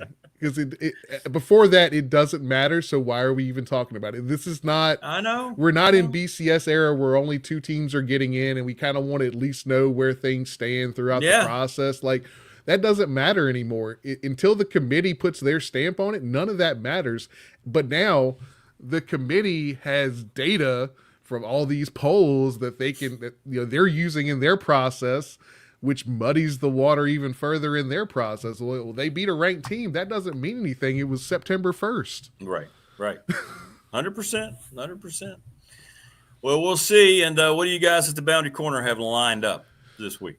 We are rolling tonight. We're welcoming on. I think it's going to be Jesse from Plant the Spear doing a little FSU preview with us tonight. So we're gonna talk through that a little bit, and you might see one of us join their show as well this week. So look forward to that. Well, good. Yeah. Maybe you can get some insight as what's going on with their coaching search. That's right. You guys there's connective tissue there, right? Because the same guy is rumored to go to both places. You know what? We're going to have some interesting conversations tonight about that. I'm sure. That'll be fun. Well, enjoy, brother. Have a great time. Everybody tune into that. Now, you don't want to miss that. And we'll see how it all happens next week, and we'll be here to talk about it. Awesome, Rick. Appreciate the time as always. Thanks, brother. Have fun, man. Take care. You too now. All right. Ryan Seigla. Good stuff. The James Franklin Bowl. Maybe so, Wayne. Maybe so. I don't know. We'll see. Okay, Sarah. Whatever will be. The Tech's going to end up with a good football coach. I just don't spend time worrying about it. I just don't. If Bruce and Bud weren't there, then I would be worried about it. And it's not, any shots at the rest of the committee, but those are your 2 football people. Those are the people who know what a good coach looks like.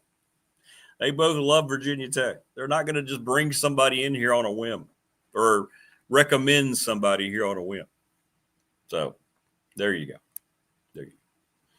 Mike Burnop joins us coming up. We'll get an update on Tech hoops, and we'll get an update on Florida State. Anything else that Mike wants to talk about? Joining us now on the program, he's our NFL correspondent. His name is David Smith. David, how are you, man? Good morning. Man, good morning, Rick. How you doing, brother? Hey, I'm hanging in there, getting ready to head to Chapel Hill. It's going to be more like Chapel Chill. It really is. I'll tell you right now, it's feeling a lot like January and November. And Rick, I think you and I have talked about this. It's the good Lord's will, but we aren't like fans. Hey, I don't get it. Well, I think Ricky gives us an appreciation for the warmth. That's all I can rationalize it by. Because I think you're right.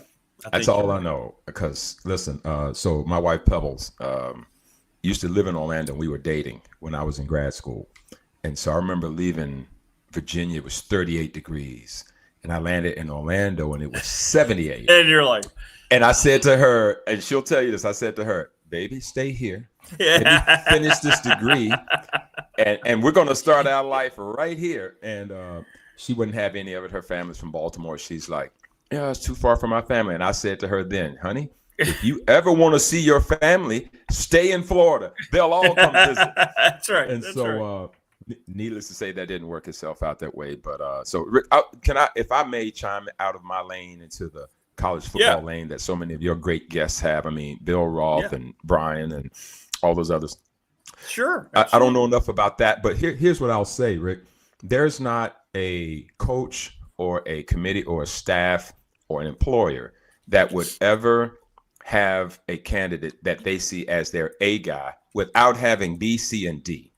So to your point, I think you've said it clearly the whole time. you've got competent people in the room that recognizes who they want. But they also know, just like Rick, when you're recruiting people as a staff recruiting players, you have a list. You know who you want. I'm sure they're over there with A and B and C. And I think you're right.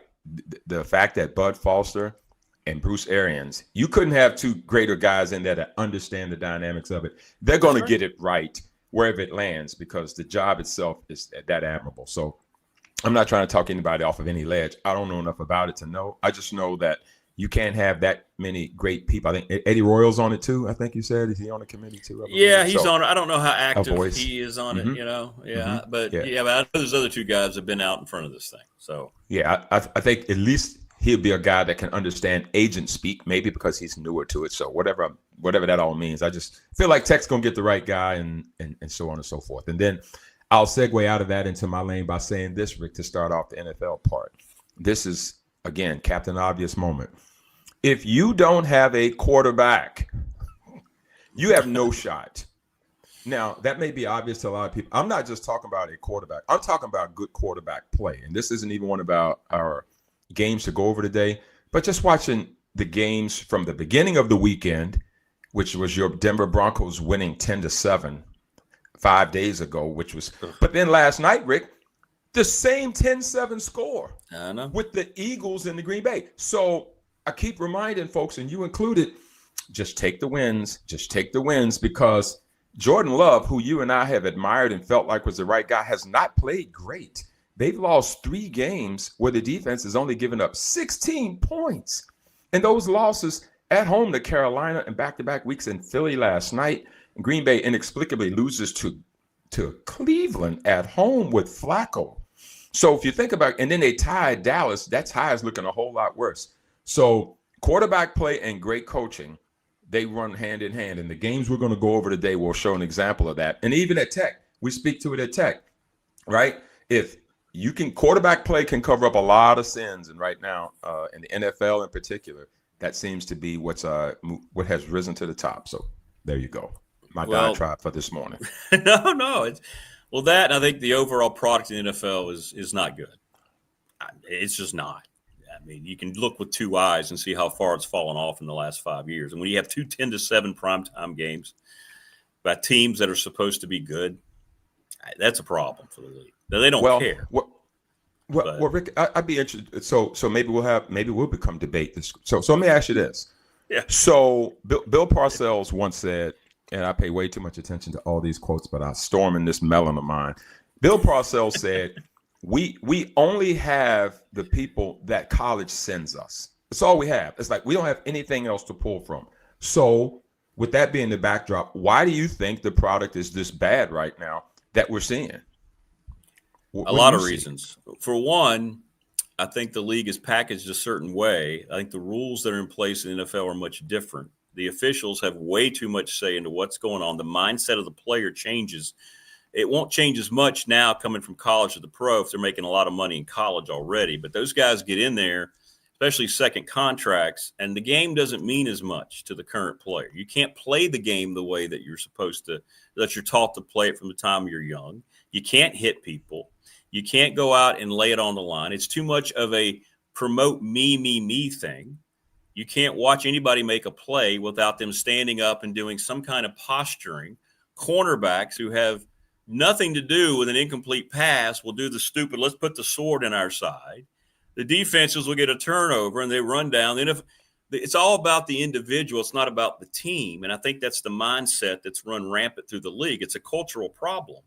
Well, they don't care about the game. They don't care about the game. It's all about the other things about the game. You and I grew up, and many of our listeners, it was all about the game and how hard it was and what it meant to be part of a team and what the end goal should have been. I don't see that very often today because it's all about the individual, and that's what the NFL has wanted. They've promoted this whole thing, and I think it takes away from guys caring whether or not they go out and put out a good product. Well, I'll give you half of that. I'm not, obviously, your opinion, you're going to stay all in on it, which you should. I think that there are still some teams that does it. I'll go back to leadership. I think there are some coaches that don't have it. There are a lot of bad. That's the other part. There's a lot of bad coaches that get chosen to lead these programs. throughout the whole thing. So you can start it back in middle school, high school. Those guys see what the pros do, what even the college people do. And so I go back to leadership, and it's just one of those to me that getting the toothpaste back in the tube, I don't know. Things change and evolve. I've never been a proponent of all this posturing after a play when the guy gets 9 yards and you jack him up. He's 2nd and 1 and you're standing over him like you did something. You know, Gastineau was probably one of the few that we used to see do it. They own the sack dance kind of thing, but he was an outlier in that. The Niners teams didn't do that with Bill Walsh and Charles Haley and those guys. But yet Michael Irvin was in the 80s and 90s, and he could not have been more flamboyant, but he was a champion. And so to me, there's always been some of this. Dion came through that time. He was a champion too. I think to me, Rick, it has to do, I'll go back to the rules aspect of it a lot. I think the defenses right now are in a place where this thing, it shifts. And as soon as it shifts one way, they'll need to find a way to fix it back. They did it with baseball. They had to get rid of the shift. The shift was just ridiculous in baseball, Rick. It was embarrassing to watch.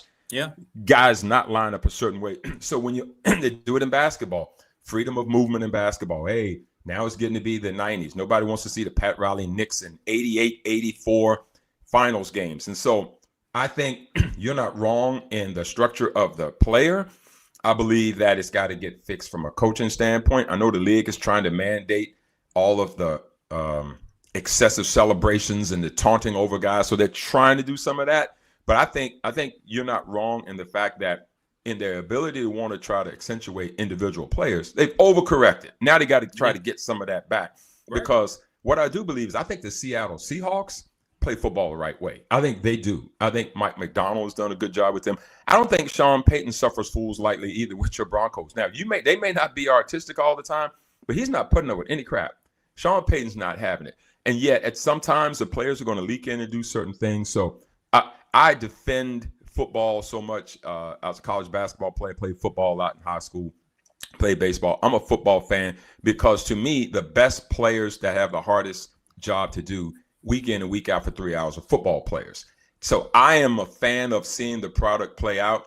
And yet at the same time, my head's not in the sand. They got work to do to get better, Rick. And right now, some of the product, I think you said Troy Aikman said it the other week, some bad football out there being played. And now from a quarterback standpoint, I do think that's got to get a lot better because there aren't as many at the elite level now as we wish they were. Well, see, that's my whole problem. I'm a fan. It's always been my favorite sport. Of course. So I don't have a problem recognizing that it's, not good now. But you see, the problem starts higher up than just the players. This all starts from the mindset of organizations. And it's happened for a long time. And we learned through the 80s. I guess the first time we saw a movie was North Dallas 40. Absolutely. Players have always been treated like livestock. And I've heard players use that reference. We're just cows in the field. We're cattle in the field. That's right. And I think ownership has pushed that message so much to where, like, for instance, Sean Payton, he won't refer to guys as their name. He'll say the player, player. Old Parcells. That's that old Parcells. It's old Parcells crap. And I don't know. Right. That's right. And I think players immediately get like, I know what I am. I'm a piece of meat. So that's why it's led to, hey, I'm going to get what I need to do. So this isn't always just on the player. It starts at the top with the whole mindset of how these things are run. These are all billionaires, and I think a lot of times they run a football team like they do all their other businesses and forget that it's not supposed to be that way when you're talking about a professional competitive team in a league. And that's where it's gotten lost to me. Well, there's some of that, Rick, a lot of that. In fact, and the players come in identifying that.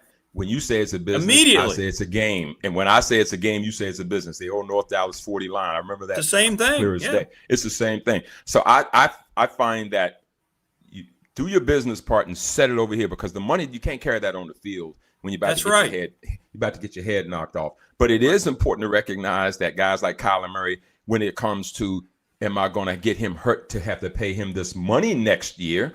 They then make decisions to say, well, maybe his foot's hurt a little. Let's put him on IR. So there's business inside of that. It's kind of always been that way. You're talking about North Dallas 40. I was in high school and I'm an old guy. So I remember the movie clear as day.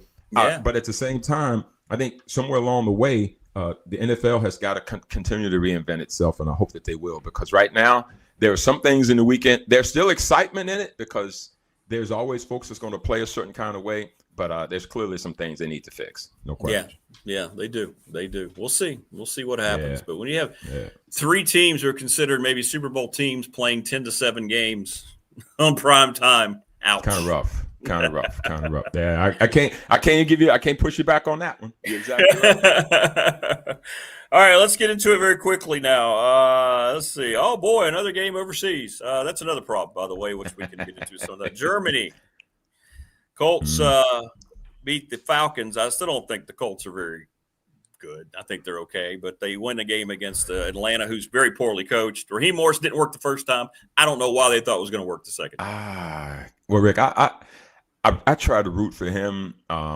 Good enough guy. Atlanta is a lot like Carolina and a lot like Green Bay. I just don't know what you're going to get from them. How do they have all those weapons, that fast break football type style, and they're 3-6 right now? Here's the Colts at 8-2, and anybody could have had Daniel Jones. You think Minnesota wouldn't like him back now? We've talked about that before. Ugh. But you and I talked about it too. For as much as the league may not be certain kind of things, 8 wins out of 10 games is a lot. 8 wins out of 10 games is a lot. We got to give the Colts credit for that. And Rick, right now, the front runner for MVP, to me, there are 2. And everyone's kind of said the same one. Jonathan Taylor is one of them. 244 yards rushing. And he probably still doesn't get enough attention. He did that on 32 carries. That's one of those throwback kind of. That's football back in our day. That's O.J. Simpson kind of running. That's Earl Campbell kind of workload. 32 carries, 244. Daniel Jones, 19 to 26 for 255 and 1 TD in the game. And he had a great run on second down and like 20-something that got them in position to extend that football game. The Colts are 8-2 right now. And they're sitting on a bye week. Hard to beat that right now. 8-2. If the season ended today, they would be the 1 seed in the AFC. And a lot like you said, Rick, do we believe in them? No. But guess what? You don't have to worry about it. If you get the 1 seed, you only got to win 2 home football games to get to the Super Bowl. So just like listening to Jermaine yesterday talk about high school football. This team didn't make it. That team didn't make it. You got 11 weeks and 10 games to build your resume to make it. That's the rules. That's the story. And so right now the Colts are doing their part. And again, as they said on the bye week, and 3-6 Atlanta. Right now, I picked them to win the division. They've got work to do. They played 9 games. Still got 8 games left to play. They are now going to host the 5-5 Carolina Panthers at 1:00 on Sunday, brother. Still trying to figure out why they paid Kirk Cousins and then went out and drafted his replacement and then benched Kirk Cousins. But watch this, Rick. And then the whole thing. Yeah. Well, to your point, the funding that they use for that, they could now have helped their football team be better. That's right. And then when Kirk Cousins played a couple weeks ago, he looked like a guy that shouldn't be playing. So now you've got not just money spent, but wasted money spent because he's not the goods now either. So yeah, that's not good. That's not good. No. Patriots, big win. Mike Vrabel's doing a good job. It's amazing what good coaching can do. Speaking of coaching, with Drake May, because Gerard Mayo was an absolute disaster. Never should have been a head coach. And it is showing now because you have a guy who knows what he's doing, and boom, the Patriots might be the best team in the AFC. Might be the best team in the AFC. And in fact, Rick, with virtually the same players. Now, they picked up some draft picks and made a few moves here and there, but the core of that team is the exact same. But what did I say to start this program? You better have a coach and you better have a quarterback. Or you better have a coach, have a quarterback play, not average. Quarterback play's got to be really, really good, or the coaching has to make up for it, or the defense has to be elite. Well, the Patriots right now is pretty clear. Go look at Tennessee right now. Tennessee Titans are 1-8. You could have had Mike Vrabel forever. He wasn't looking to go anywhere. People get tired of good. That's why I tend to defend the Steelers so much when people want to get rid of Tomlin. You and I don't. You and I go, no. He's probably done more with less because, Rick, when you think about Pittsburgh, what did we say earlier? What has he had at quarterback since Ben Roethlisberger retired? No. And yet, what has he done with less? He's gotten winning seasons and gotten to the playoffs most of the time. So now you've got Vrabel who comes in there. You've got Mac Jones. You got Drake May, who right now he's playing some football, buddy. He's a dude. Travion Henderson, Hopewell High School, Richmond, Virginia, Ohio State national champion. He comes in there now. He's starting to unleash, and they're young, Rick. They've got players. They're 8-2, and they go to Tampa. Now, that's a game that it was a tough place to play, a hot day. They go down to Tampa, and they handle their business. They play like grown-ups in that game. This is an 8-2 football team. Here's one for you. They're 5-0 away from home. So this isn't just some kind of weak deal. Winning road games in the NFL, because the stadiums are still full of home teams, other than the Chargers and the Rams. Notwithstanding, and the Tampa team that was 6-2 coming into that game. And so Drake made 270 yards on 31 attempts and 16 completions. Travion Henderson, 147 yards rushing. And again, Tampa didn't give the game away. It was one where the Patriots had to go and win it. Baker Mayfield, 273 yards, 3 TDs. He's still playing really, really well as well. He's got a lot of injuries going on in terms of his receiving core. Mike Evans is out, that kind of thing. Tampa now is at 6-3, and they're in pretty good shape in that division that nobody else seems to want to win. Carolina and Atlanta and the Saints seem to be frauds. They now, though, it's getting tough for them. They got to go to Buffalo, a 6-3 Buffalo team who my Dolphins somehow handled. They do that once a year. Somebody comes to Miami. They look like there's something about once a year. Buffalo's licking their wounds. They'll play them on Sunday. Patriots, meanwhile, quick turnaround, your favorite thing, Thursday night, they get to host the Jets. The Patriots host the Jets at 8:15 on Amazon. And if you're the Patriots and you can muster up enough to win this game and be at 9-2 with that mini bye coming in, you're going to be kind of in their driver's seats along with the Colts, who's got a bye this week as they head into week number 12 after this week's games. All right. The Jags, I don't know what's going on there. That seems like that's going to be an unfixable situation between the new coach and the quarterback, who has not been what he was supposed to be. I could see him getting a new address maybe next year. Someone wants to try to work with that contract. I don't know, but seems to be a lot about that football team that keeps it from taking steps forward. And again, another fourth quarter lead loss. Talk about the quality of play, right? Teams can't protect leads in the fourth quarter. It cost Brian Daboll his job. And this happened to Jacksonville, who just can't seem to take any kind of step forward consistently. It's weird what's happened with Trevor Lawrence, in my opinion. I wrote, and again, guys, ladies, whoever's listening here, you and I don't talk about this stuff before we come on the air. We do not. No. My notes right here. When do we start saying, come on, Trevor Lawrence? When do we start saying, when are you going to be a force multiplier, to steal a phrase from experts? When things aren't going good, we need you to be the fix for it. We need you to make the play. We need you, more importantly, don't screw it up. We need you to help us get out of this situation. So this Jacksonville team coming into the game at 5-3 are winning the game 29-10 going into the fourth quarter. That game should be done. And I understand the Houston Texans has the elite defense in the NFL, but you had already put up 29 on them. So at that particular point, it's just game manageability. It's running the clock. It's getting first downs. It's keeping possessions. You're probably going to get 3 possessions in that fourth quarter, and you got to find a way to make the most of them. So what do they promptly go out and do, Rick? They get outscored 26-0 in the fourth quarter with a scoop and score at the end that probably had bettors going crazy. The fact that he picks up a strip sack and scoops it in late, that thing went from being a one-pointer to all of a sudden it being whatever it ended up being 7, if you will. And so outscored 26-0 in the fourth quarter. And this was Davis Mills. Let's not forget, this was not just starting quarterback, but once again, the theme of the day, Rick, quarterback play is not just necessary, it's vital for anybody in this NFL to have their head over water. Davis Mills, 292 yards, 292 on 45 attempts. That's a backup quarterback. But Rick, money well spent is by having yourself really good quarterbacks too, because most quarterbacks are going to get dinged. They're not going to stay in there forever. And Houston has had Davis Mills. He's been a competent backup for a while. And so they ran the ball for 130 yards. Meanwhile, Travis Etienne, 58 yards rushing in the football game. I can't figure out Jacksonville. Again, there's a lot of I can't figure out what's going on in the NFL. Jacksonville's one of them. It's not going to get any easier for them. They now will host the 7-3 Chargers, and all Jim Harbaugh does is does what he does. They're 7-3. The Texans are at the 1-8 Titans. Now for Houston, they're 4-5, and they're on the come up, a lot like Baltimore now. They're gaining themselves some momentum. Don't go to Tennessee and slip. It's a 1-8 Titans team. But you and I know in the NFL, every week, somebody slips up that you don't expect to. And if you're Houston, you want to continue that momentum and not slip up when you go to Nashville next week. Well, you mentioned that about bettors. That's one thing we didn't talk about with the demise. The NFL, in my opinion, is going to be pretty much revealed soon, just like the NBA and baseball has. We're going to have a major scandal in the NFL.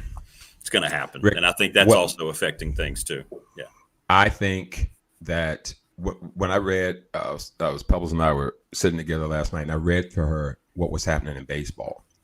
These things that are happening with these pro athletes is just the tip of the iceberg. There's going to be a lot more of this happening. Maybe not to the depths that some, but in some cases, it's going to be more than they expected. Because it's just too available.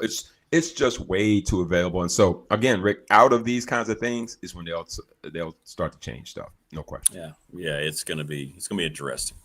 All right, real quick. Steelers, they can't be consistent. Speaking of Mike Tomlin, that was a bad loss for them. That really was, especially the way that they lost. And Aaron Rodgers looked his age, to say the least. Didn't want to get hit. Rick, he didn't want to get hit, did he? I mean, there's you hear coaches talk about old players and they're just trying to get out of it. I remember Brady, who's the best that's ever done it. Even at the end, you could see when that rush started to get to him, bro, I'm going down. I'm not taking it because you can't recover from that. But Aaron Rodgers looks absolutely gun shy. Like he's just like, I don't even want to be in it. You play football like I did, Rick. There were guys that you played when they ran up to do the hit, they would kind of turn and not want to really deal with it. And Aaron Rodgers, everything he does is off his back foot. Everything he does has got to be 1-2, throw it. And right now, he's not helping the team. Mike Tomlin signed up for an Aaron Rodgers that wasn't going to do that because their strategy this year, Rick, had to be defense is going to help us do certain things as long as it's complementary. We didn't need Aaron Rodgers to come in and be 400 yards a game. But we certainly needed him to come in and not have 6 or 7 consecutive 3-and-outs. The defense is old. It's an old defense. And so this is what's got me concerned about the football team is this is 10 points from a Pittsburgh team, gave up 25 against the Chargers, and the Chargers at home is probably going to get 25 points. Here's the deal. Right now, they are looking in the mirror, and here come the Ravens. Joe Burrow is back on the field. So those Bengals teams that have been doing great on offense is now going to be even more elite. That's going to inspire all of them. And Cleveland, as bad as they are, has a good defense. And so if you're Pittsburgh, you know it's about to get late real quick. And so the Chargers, meanwhile, Rick, look at what we know. They are who we thought they were. Isn't that what Denny Green said once upon a time? The Chargers are 7-3 because Jim Harbaugh is their coach.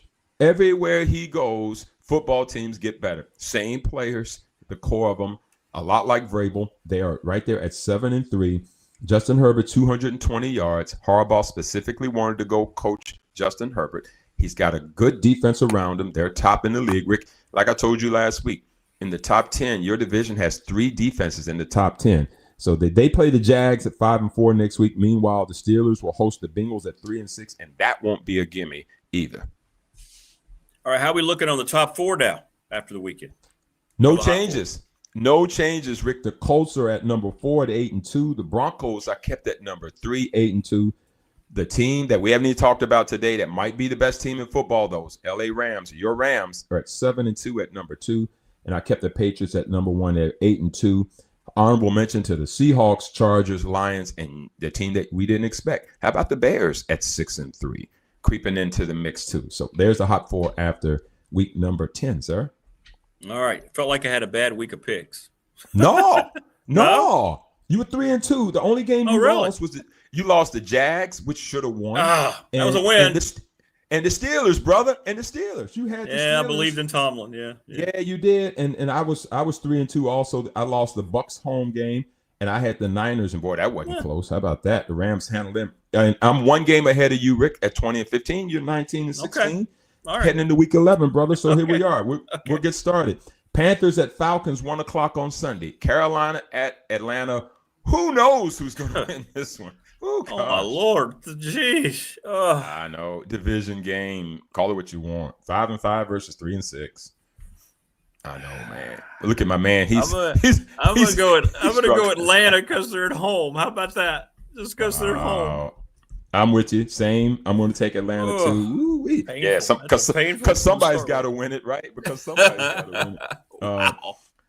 A couple decent matchups here. We got Tampa Bay and at the Bills. Both teams coming off a loss. Both of them 6-3. Both of them needing to keep momentum right now. Tampa at Buffalo. I don't think the Bills are very good. I really don't. I know they have a great quarterback. I don't think the Bills are very good. And they can't stop the run, and they don't have weapons, but they are at home. They are. I'm going to go with Tampa. Same. I did the same. I agree with you. I'm just now. Everybody. By the way, David and I intentionally leave the Dolphins and Broncos games out of our games. I know the Broncos are playing the Chiefs, and that should probably be, one of those games. But we don't put ourselves in that situation. That's why we don't. Well, it's just too hard. And I'm too crazily biased, and I know Rick is too. Like one way or the other. Sometimes I go totally against my guys. Well, yeah, we're going to lose. The Chiefs are going to pound us in the sand. I'm just going to tell you, everybody's acting like the Chiefs are going to win that game as bad as they want to on Sunday. You believe that? Mark my words. Oh, yeah. Broncos. I can't wait till next week. We're going to see. Coming off of a bye. We'll see. We'll see. They're going to just, Mahomes will riddle them. Yeah, it's going to be ugly. Here's what you need. You need some help then. So here you are. Division, we do. Your division Chargers are going to Jacksonville. You need to be a Duval fan. 1:00 game on CBS. Chargers going to Jacksonville. Jacksonville coming off of that horrific loss. And you need help. So I'm tugging at your heartstrings here, brother. Who you like? I know.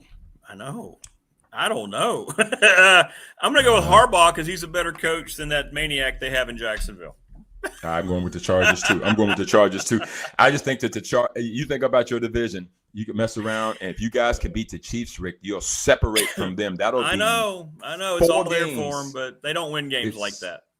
Well, we're going, and if the Chiefs lose that game, Rick, I don't know if they make the playoffs because I don't know if there's another seat at the table. Because if the Chargers win and you all win, that'd be 9-2 for you all. They'll be like 5-5. So anyway, True. Seahawks and Rams probably the best game of the weekend. The Seahawks aren't getting enough love. They are absolutely great. They're going to the Rams. I have no idea who's going to win this game. It could be anybody. Seahawks defense is great. Rams, Matthew Stafford, MVP candidate play. I know. Mm-hmm. Wow. I'm going to stick with the Rams. I'm on the Rams bandwagon. But I do like the new coaching staff's turned Seattle around quickly.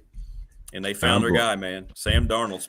You talk about a guy that was just sitting there in Minnesota, killing it. We're going to draft McCarthy. Same thing Atlanta did, but Atlanta might work out in the long run. But didn't work out for Minnesota. And that's a good team. You're right. That's going to be a good game.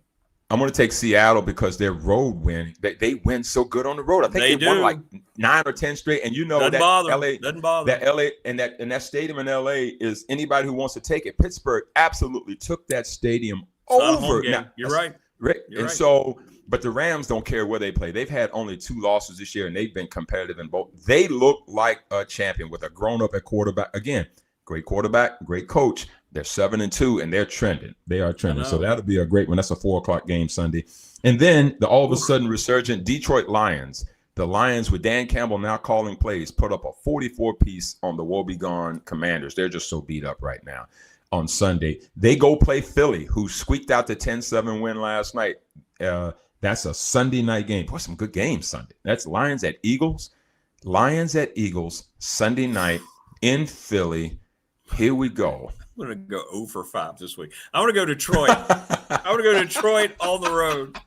I'm going to lose all 5 this week. You believe it? You're going to take Detroit? I'm going to go Detroit. I'm going to go Detroit on the road. I am the biggest Dan Campbell fan in the world. He could coach for me all day long, every day. I just think Philly at home is going to squeak that one out on Sunday night, even though they haven't shown a whole lot of firepower on offense either. So their defense better come to play because Detroit's going to get 30. They're probably going to get 30, and so I don't think weather's going to be an issue. Look like things are going to clear out, and so we're going to really see what happens with these picks, Rick, after this week. There's some doggone good games out there, and that wraps up week number 11 for the picks in the NFL with the Colts and the Saints on a bye week. That's Alpha and Omega. The Saints can't find a way. But listen, at least with the Saints, we knew they weren't going to be good this year, and they've lived up to it. And so the Colts, we didn't expect this, but sitting at 8-2, they're on a bye week as they return from Germany, and they're atop the AFC as we wrap up week number 11, brother. Well, and the way I look at it, too, so I'll be on the road all weekend with Radford in White Sulphur Springs. So yeah, playing up at Greenbrier. So I'll miss all games Sunday anyway. And that's probably a good thing. Usually when that happens, when fate takes care of that usually tells me the Broncos are going to go ahead and it's going to do you. It's going to work for you. I don't have to watch it. Yeah. For those of us that believe in things such as fate, if you wear a certain shirt like I did on Sunday and the Dolphins beat the Bills, I promise you, I'll be in said shirt Sunday morning. Sunday morning we play because it had nothing to do with the training that they do. It has everything to do with what clothes I wear. Correct. I mean, that's how it works. Don't you guys know that? 100%. Pay attention to this stuff. That's absolutely. What are people thinking? I don't know. We're gonna have to help them, Rick. That's why we have this show, brother. We got to help them out. Yeah. I don't know if I'll see you tonight. You're going to Chapel Hill, right? Be right there, brother. Already ready to go. Representing the Radford Red, man. We're going to need all the help we can get. Yes, sir. Look for us because in Carolina, they have visiting radio up. We'll be up somewhere in the stands. So we'll be up there. Yes. They got us like midway up on their press row. I'll have to ask Burnop if they still – I think they still do that. So. Is it ACC Network game tonight by any chance or just ESPN? Yeah, Wes Durham's on the call. Oh, Wes going to be on the call? Yeah, we've been talking about the game. Yeah. Oh, yeah, I got to reach out to him. I'll give him a shout when we get down there, man. Let him come over and say hi to wifey. He's a bigger fan of Pebbles than me, as he should be. So I'll make sure he comes over and gives her hugs for sure. Yeah, man. yeah. Well, come find us if you have time. We'll be up there soon. I'll look for you. You got it, brother. Are you all staying tonight? Y'all coming back after the game? No, we'll come back. Come on back tonight. Yeah. So you're up and back for you. Up and back. Up and back. We always try to go up and back when we can. Yeah. Heck yeah. That's the easiest way to go, man. No bags to pack. Just go get it in. No question. Just go get it done. Go do your job. Come home. That's right. There you go. Got it, bro. Well, let's root for the good guys tonight. I'm a Carolina lifer. That's the only team beside my Highlanders that I root for and wear gear for. I do wear hokey stuff for football, but I'm a Carolina basketball guy through and through, except tonight, as you see. Well, they're going to have to deal with Trimble being out. That's going to hurt. Yeah, that's going to hurt them. We'll see. Yeah, like see how our guys go in there and just give them something to think about. That's what we need to do. They will. They'll play okay. They'll play okay. I think so. I think you're right. All right, man. Well, we'll see you tonight. Got it, Rick. See you, brother. Appreciate it. Good stuff. There you go. David Smith, the Radford University Hall of Famer. He'll be there tonight, Chapel Hill, as will I, when Radford takes on North Carolina. Now number 18 in the country, North Carolina, by the way. And we continue to roll along. He's joining us now on the program. He's been doing it for 43 years in the football booth at Virginia Tech, and there he is, Mr. Mike Burnop. His appearance brought to you by Louise Baker, the Louise Baker team, Long and Foster Realtors. Good morning, Michael. How are you? I'm good, Rick. How about yourself? Doing all right, man. How was your weekend travel in Uncasville? It was good. You know, we got up there after our flight got canceled. They had to rebook it because of all the air trouble. So we got up there a little bit later than we thought. But it was good. You know, once you get out of the car at the hotel, the Mohegan Sun, the casino, you don't come back out. You don't see the outside until you leave. That's right. That's right. I mean, everything is indoors. So it's that's a pretty cool place. Second time I've been there, the arena seats about 9,500 people. And the Connecticut Sun, of course, play there. They play their games there. But it's amazing, Rick. There was so much going on. They had a Christmas show going on. There must have been 5,000 people going through the line. I mean, it was backed up as far as you could see. And then they had dance competitions and cheerleading competitions. And then there were people, we went to shoot around at like 10 o'clock in the morning, and at 9, you know, quarter till 10, there were people in the crap tables for rolling dice. I mean, that place was hopping, man. I'm telling you. It's a great place, and the food was excellent. And good time. They do a nice job running that tournament. And then you had one heck of a basketball game, huh? Virginia Tech finding a way in extra. Yeah, they did. They do a nice job with the tournament. The first game was a good game too, because South Florida was playing George Washington, and that thing almost went to overtime. It was back and forth, and they had a little scuffle at the end of the game. So we got on the broadcast a little bit later than we thought. Thought it was going to go to overtime, and then our game goes to overtime. But yeah, Neo was fantastic. 33 points. He was as good as advertised, and and that, you know, they say it's a neutral site, but that was a home game for Providence. They had their band there, their cheerleaders there. They had the whole crowd there, except in a few little maroon and orange spots of Hokies. That was about it. But yeah, that was a good win. That's a good team. I think they'll probably do better than picked fourth in the Big East. I think they might do better than that. Those two guards they got are really, really good. One of them played at Vanderbilt last year and lit up the Hokies for 16 or 17 points in that SEC Challenge game. And he had, I think, 28 in the game the other day. So yeah, they're good. They're a good team and a lot of good parts. But Neo was great, and Hansberry in the second half had 16 and 6 in the second half, I think. And yeah, they got a lot of pieces to the puzzle here. And Mike Young, I know, has got to be happy with those guys for sure. You know, Mike, last Wednesday, Coach Young jumped on the show, and, you know, it was interesting the answer that he had. He circled this game because he said, I know it's the second game, but we're not trying to just improve. We know that this is the kind of game that come late in the year in March when they're making those at-large picks, they may look back as far as game number 2. So he was looking at this as a really, really big game for his squad. What kind of things did he say afterwards after they were able to get that dub? Well, he was pleased with the effort, the way they hung in there and didn't give up. And, you know, that thing went back and forth. They had 14 lead changes in that game, and I think it was tied 18 times. So it was a back and forth game, and the guys never wavered. There were some tough calls there at the end of the game. Tyler Johnson got called for a flagrant foul. They got 2 free throws, and then they made a 3. You talk about a turnaround now. But then right the next play down the court, Jalen Bedford comes down and hits a big 3 himself. I think he ended up with like 18 points. He was really, really good. So it's just the back and forth, the way they hung in there and didn't give up in overtime. They made 8 of 10 shots in overtime, Rick. Got off to a good start. Providence had to call timeout, and they just never looked back in there and just really got the job done in overtime. But Neo was the star of the game. I mean, he's like the Greek god of scoring. I mean, that dude was on. He was on his game, making threes and layups and blocking shots and assisting, and he was really, really good. Mike Burnop joining us on the program. Of course, each and every week his appearance brought to you by Louise Baker, the Louise Baker team, Long and Foster Realtors, 540-320-0382, nrvhomes.com. We love Louise. She is Miss Community. Saw her down at the Radford game on Friday night. She goes to every Tech game. I mean, one of the most genuine people, Mike, I've ever known that I've dealt with in any kind of business association. Now she's family. You know, it's crazy. She's that good. Absolutely. She is. She's the best, and she'll take care of you. Got any kind of needs in the housing business, and I'm glad to see the government shutdown might be over, so that'll help things get moving along a little bit. And yeah.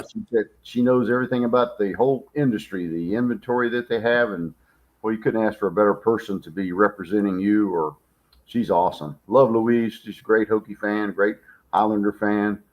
She's just one of the best. She is. She is. Thank you, Louise. All right, well, let's get into football this week. Tech coming off a bye week. All of a sudden, the trip to Tallahassee doesn't look nearly as daunting as maybe it did early in the year, huh? So go down there, lay it on the line. Tech played pretty well there the last time they were there, at least for much of the football game. Bashal Tootin had the big kickoff return. And what do you think Saturday night? Well, you never know. This ACC is just crazy, right? When you look and see what happened last weekend when Wake goes and beats UVA in Charlottesville and Louisville loses to California at home. I mean, this league is just wide open crazy. Any given day, anybody can win.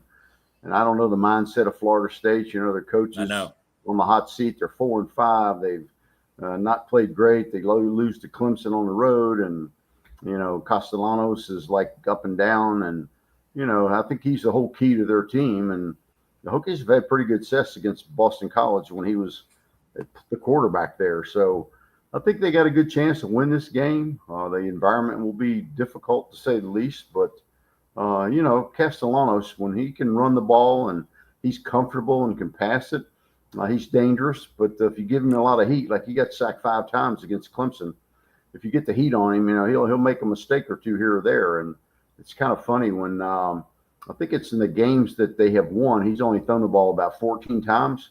But the games that they have lost, he's thrown the ball over 30 times. So that'll be a real key, too, to see if they can get their running game going. The Hokies might be in a little bit of trouble.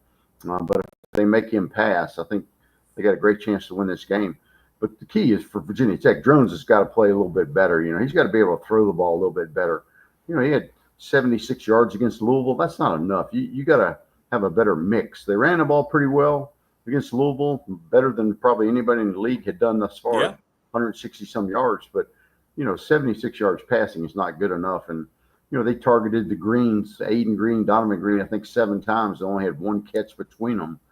You got to get the playmakers the ball, and that's going to be a real key for the Hokies Saturday night. Yeah, it is. I think they definitely have things in place, and throw the ball better. Get the ball down the field a little bit through there. They have to throw the ball a lot better than they did against Louisville, so they're not so one-handed, if you will. But I think what you said, Mike's true. I just don't know what the Florida State kids' heads are at. They know what's going on. They know the noise. Like, you can't hide from it. Tech players knew what was going on. So how do they come out and play these final few games? I don't know. Maybe Tech can go down there and pounce. They played well on the road, So.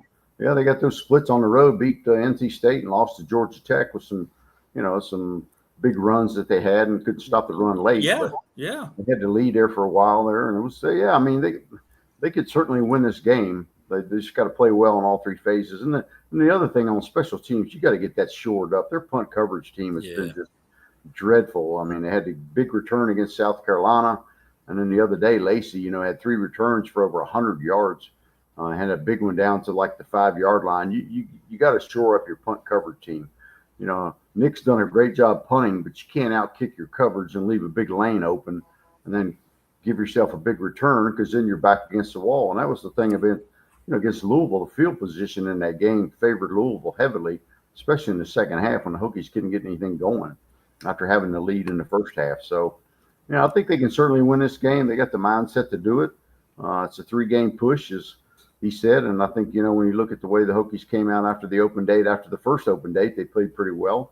I think they'll go down there with a lot of energy and be fresh and give it their best shot. Yeah, I think so.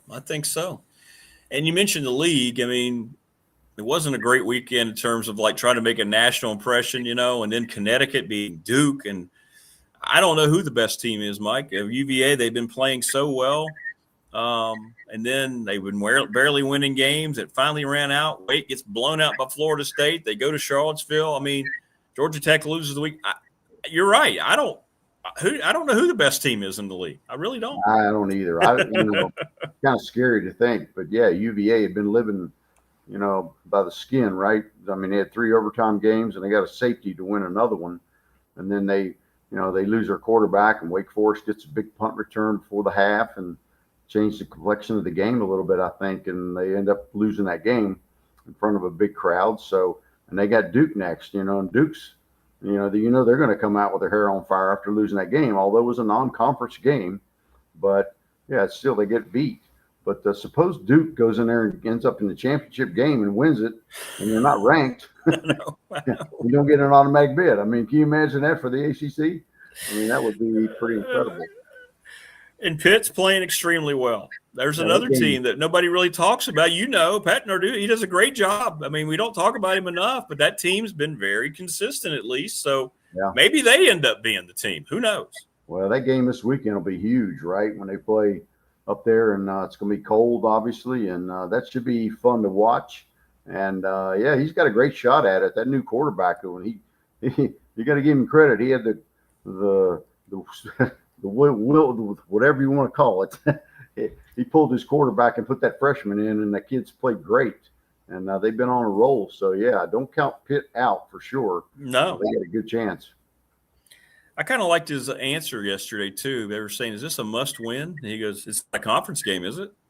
He goes, how do you think we're going to make the playoff? Beating Notre Dame? He goes, no. I like that. He's we got to win our comp. We got to win the ACC. The ACC game, it'd be a big game because it's the next one. But that was interesting the way he answered that question. Yeah.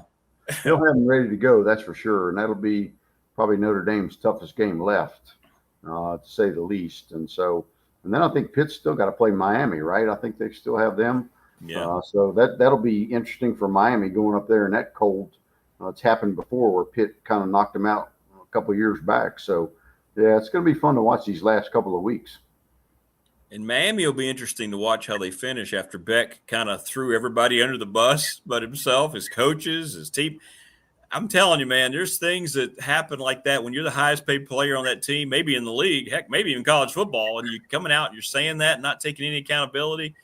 That can affect the clubhouse, can it? Huge. Oh, absolutely, it can. Yeah, and that's it's going to be interesting to see how they rebound and how they come up here and play the Hokies next week. That should be a whale of a game too, especially if the weather's bad. I know they waited on that the kickoff time, put that 6-day hold on it.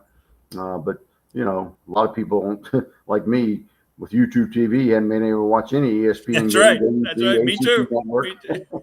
That's right. I mean, like, come on, get the thing fixed, dudes. It's crazy.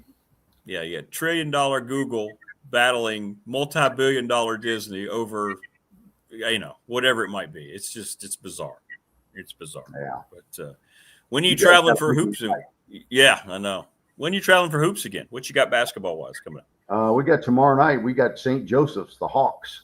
So they'll be good. The Hokies got whacked up there last year when they went and played on their campus. It was, I think, the Palestra. And they got waxed pretty good. And I don't know how good their team is this year. I don't know who's back. Everybody's team is different with the transfer portal these days with new starters and all that sort of stuff. So not sure how good they'll be, but that's an old Atlantic 10 rival, and that'll be a good test for the Hokies. And I love their mascot. They got that hawk there, and he flaps those wings, and he never quits the whole game. Got a flap, yeah. Well, the only time he can do one arm is at halftime. That's right. That's right. Yeah, he can switch arms if he wants to and kind of rest. Yep. So if you go to the game, look out for the hawk. He'll be out there flapping his wings the whole game. That's right. And, that's a pretty good tradition there. And we got them, and then go to Tallahassee Friday, and then come back and play Charlotte on Sunday. I'm not sure how we're going to make that game, but it's at 2:00 Sunday afternoon, and we've got a night game in Tallahassee. So if something happens with airline travel, which is quite likely these days, we could get there a little bit behind. Are you scheduled to go out early Sunday morning? Early Sunday morning, but we don't get to Roanoke till like 10:40, and that's a 2:00 game. And you know how stuff is getting back to Roanoke, so sometimes it's not as easy as it looks. No, you're right. You're exactly right. Well, maybe somebody good natured can say, hey, you know what? I'll leave from Blacksburg Airport. I'll meet you guys down at Roanoke, and we'll just fly you right into the Blacksburg Airport and get you there all the time. That'd be great. That would be nice if we could do that. Nice if you get back on the team charter and come back after the game, but I think it's a wives trip, and they're pretty full. I think it's full. So that was one of our options too, but they didn't have any extra seats. And so, yeah, if we could find a big donor, that would be nice to slip us down there and back. If not, we're at the mercy of the airlines. That's never a good position. Not these days. Well, listen, man, safe travels. I hope you can make it back and enjoy the game tomorrow night. And it's going to be interesting to see how it all plays out. And thanks again to Louise Baker for helping bring Mike to the program. So, yeah, and good luck to you guys tonight, too. That'll be fun down Chapel Hill. That's always a great place. And you guys will be up top. It's on the kind of the concourse level, sliding around the corner a little bit. That's the way it is nowadays. But, yeah, and it's not a bad vantage point at all, not bad. But you want to be down there for basketball. You want to be courtside, But it is what it is. It is. That's true. But that was a great win they had over Kansas. I was able to watch that the other night at the hotel, so that was good. Really good win for them. We'll see how they do without Trimble. It's early in the year. Big year for Hubert Davis. Big year for Hubert Davis. So looks like he's got a good team. So you guys are good. Yeah, I think so. I think they are going to be good. I think so. Well, all right, man. Well, listen, safe travels. Have fun at the game against St. Joe's. Let me know how the Hawk does flapping his wings, will you? Keep an eye on the Hawk for you. And thanks to Louise. And you guys have good luck tonight and safe travels. All right, brother. You too, man. Talk to you next week. All right, Mike. See you. Be good. There you go. Mike Burnop, the best, joining us on the program. Thanks, Louise Baker. Louise Baker, Team Long and Foster, 540-320-0382. Again, Louise helped me and my brother out so much during my mother's passing and her home and all that. And it was a very tedious thing. And you're not in the mood to do any of that when you lose someone. And she made it a lot easier. And I'll never be able to thank her enough. And she's a family member. So we love you, Louise. We really do. Thank you. Thank you so much. But yeah, it's going to be interesting tonight. Go to Chapel Hill, check us out. Mike's got St. Joe's, and what he's talking about, the Hawk. Now that Hawk, he has to keep his wings flat the whole game, and if he doesn't, he loses his job. When I was doing Tech women's basketball, as Mike mentioned, they used to be a conference foe there in the A-10. And we went up there to play conference games, and I talked to the mascot, the people in charge, and they've had to let people go who didn't live up to the tradition. Now, I don't know if they do it anymore, but somebody said they had somebody constantly filming and watching the Hawk, make sure he did his job. How great is that? It's good stuff. Good stuff.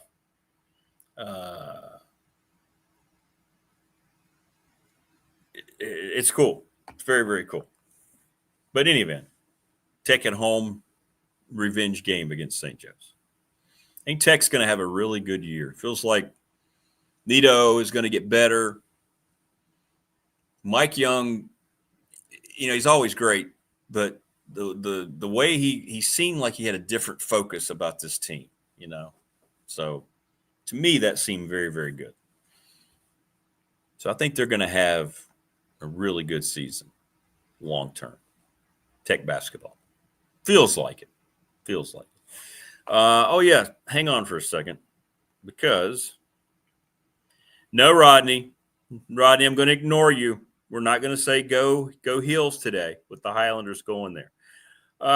So Megan Duffy, the head women's basketball coach, reached out, and we're going to have her on soon. But she wanted me to promote the Montgomery County Christmas store donations at Castle.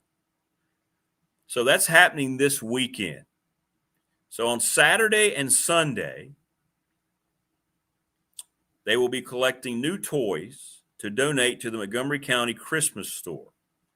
So go help out Virginia Tech women's basketball, the donation drive.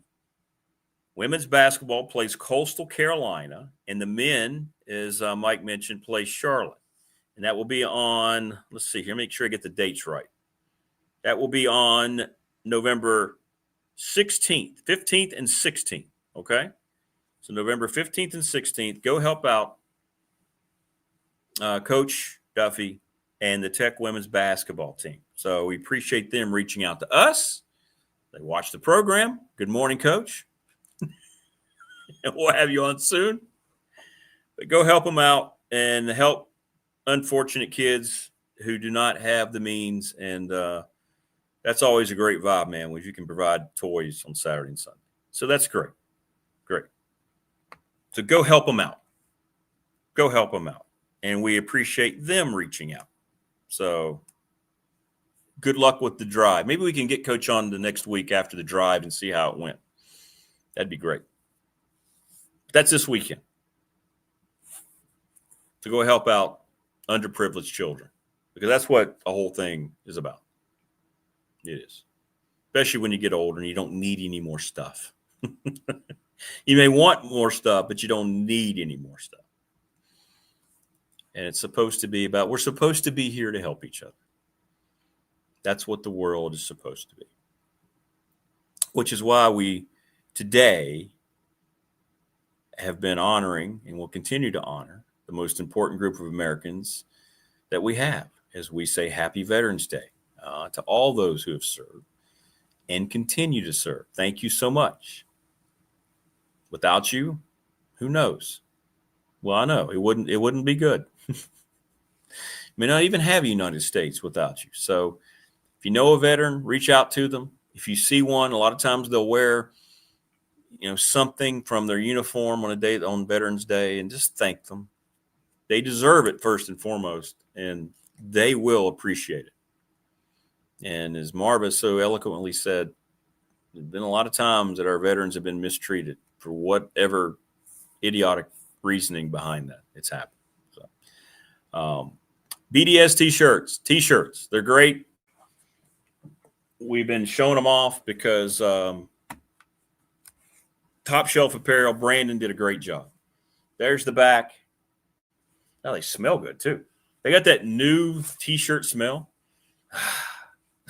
You put that in a cologne, and there's the secondary logo up front. Man, that does smell good. $20 if shipped. $20 if you're local and I can get it to you, and then $27 if you want it shipped. Okay. $27 if you want it shipped.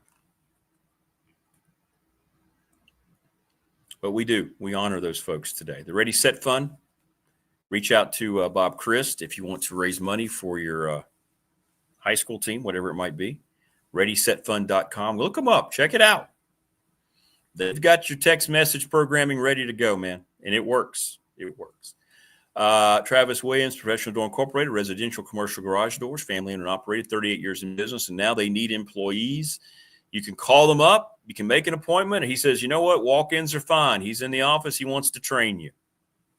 It's great stuff. Great stuff.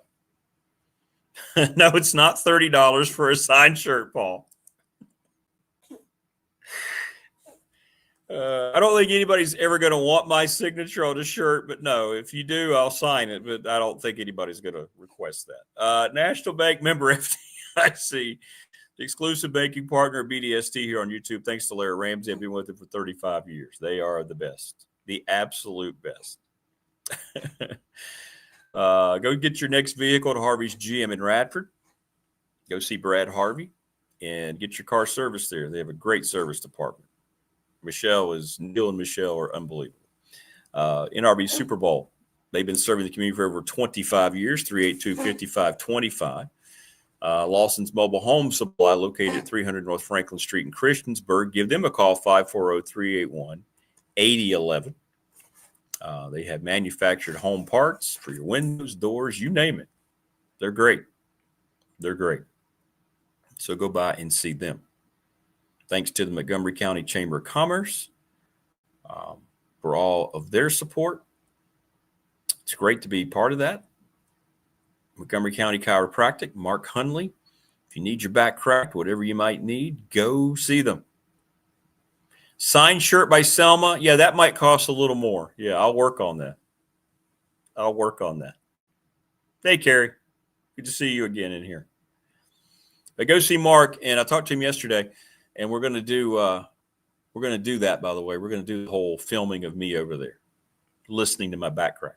Family Fencing Studios. Thanks to Family Fencing. Thanks to Jason Green and Company. 540-200-8294 for a free quote. FamilyFencingNRV.com. And you see all the different logos, and we're brought to you each and every day by Pulaski County Sports and Entertainment. Experience Pulaski County. They're going to be opening up the racetrack again. Two great logos right there. Two of the best right there. Love it. There's Travis Williams, Professional Door. Great stuff from them. National Bank. There's their logo. Boom. They are terrific, as always. Family Fencing. I love what they did with their logo. Look at this thing. I think Jason designed that. Look at that. That looks pretty good. Somebody said it looks like I'm the guy from, is it Pinhead? Not sure. When that's over my face. But thanks to all of our sponsors. I wouldn't be able to do it without you. Literally, figuratively, and obviously. Thank you. RoboCop, that's what it was.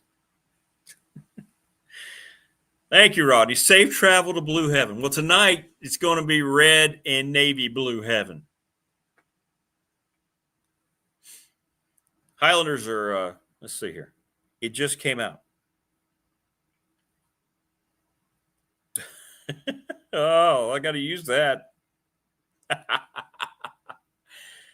But you know, Wayne, she's using an alternate shirt.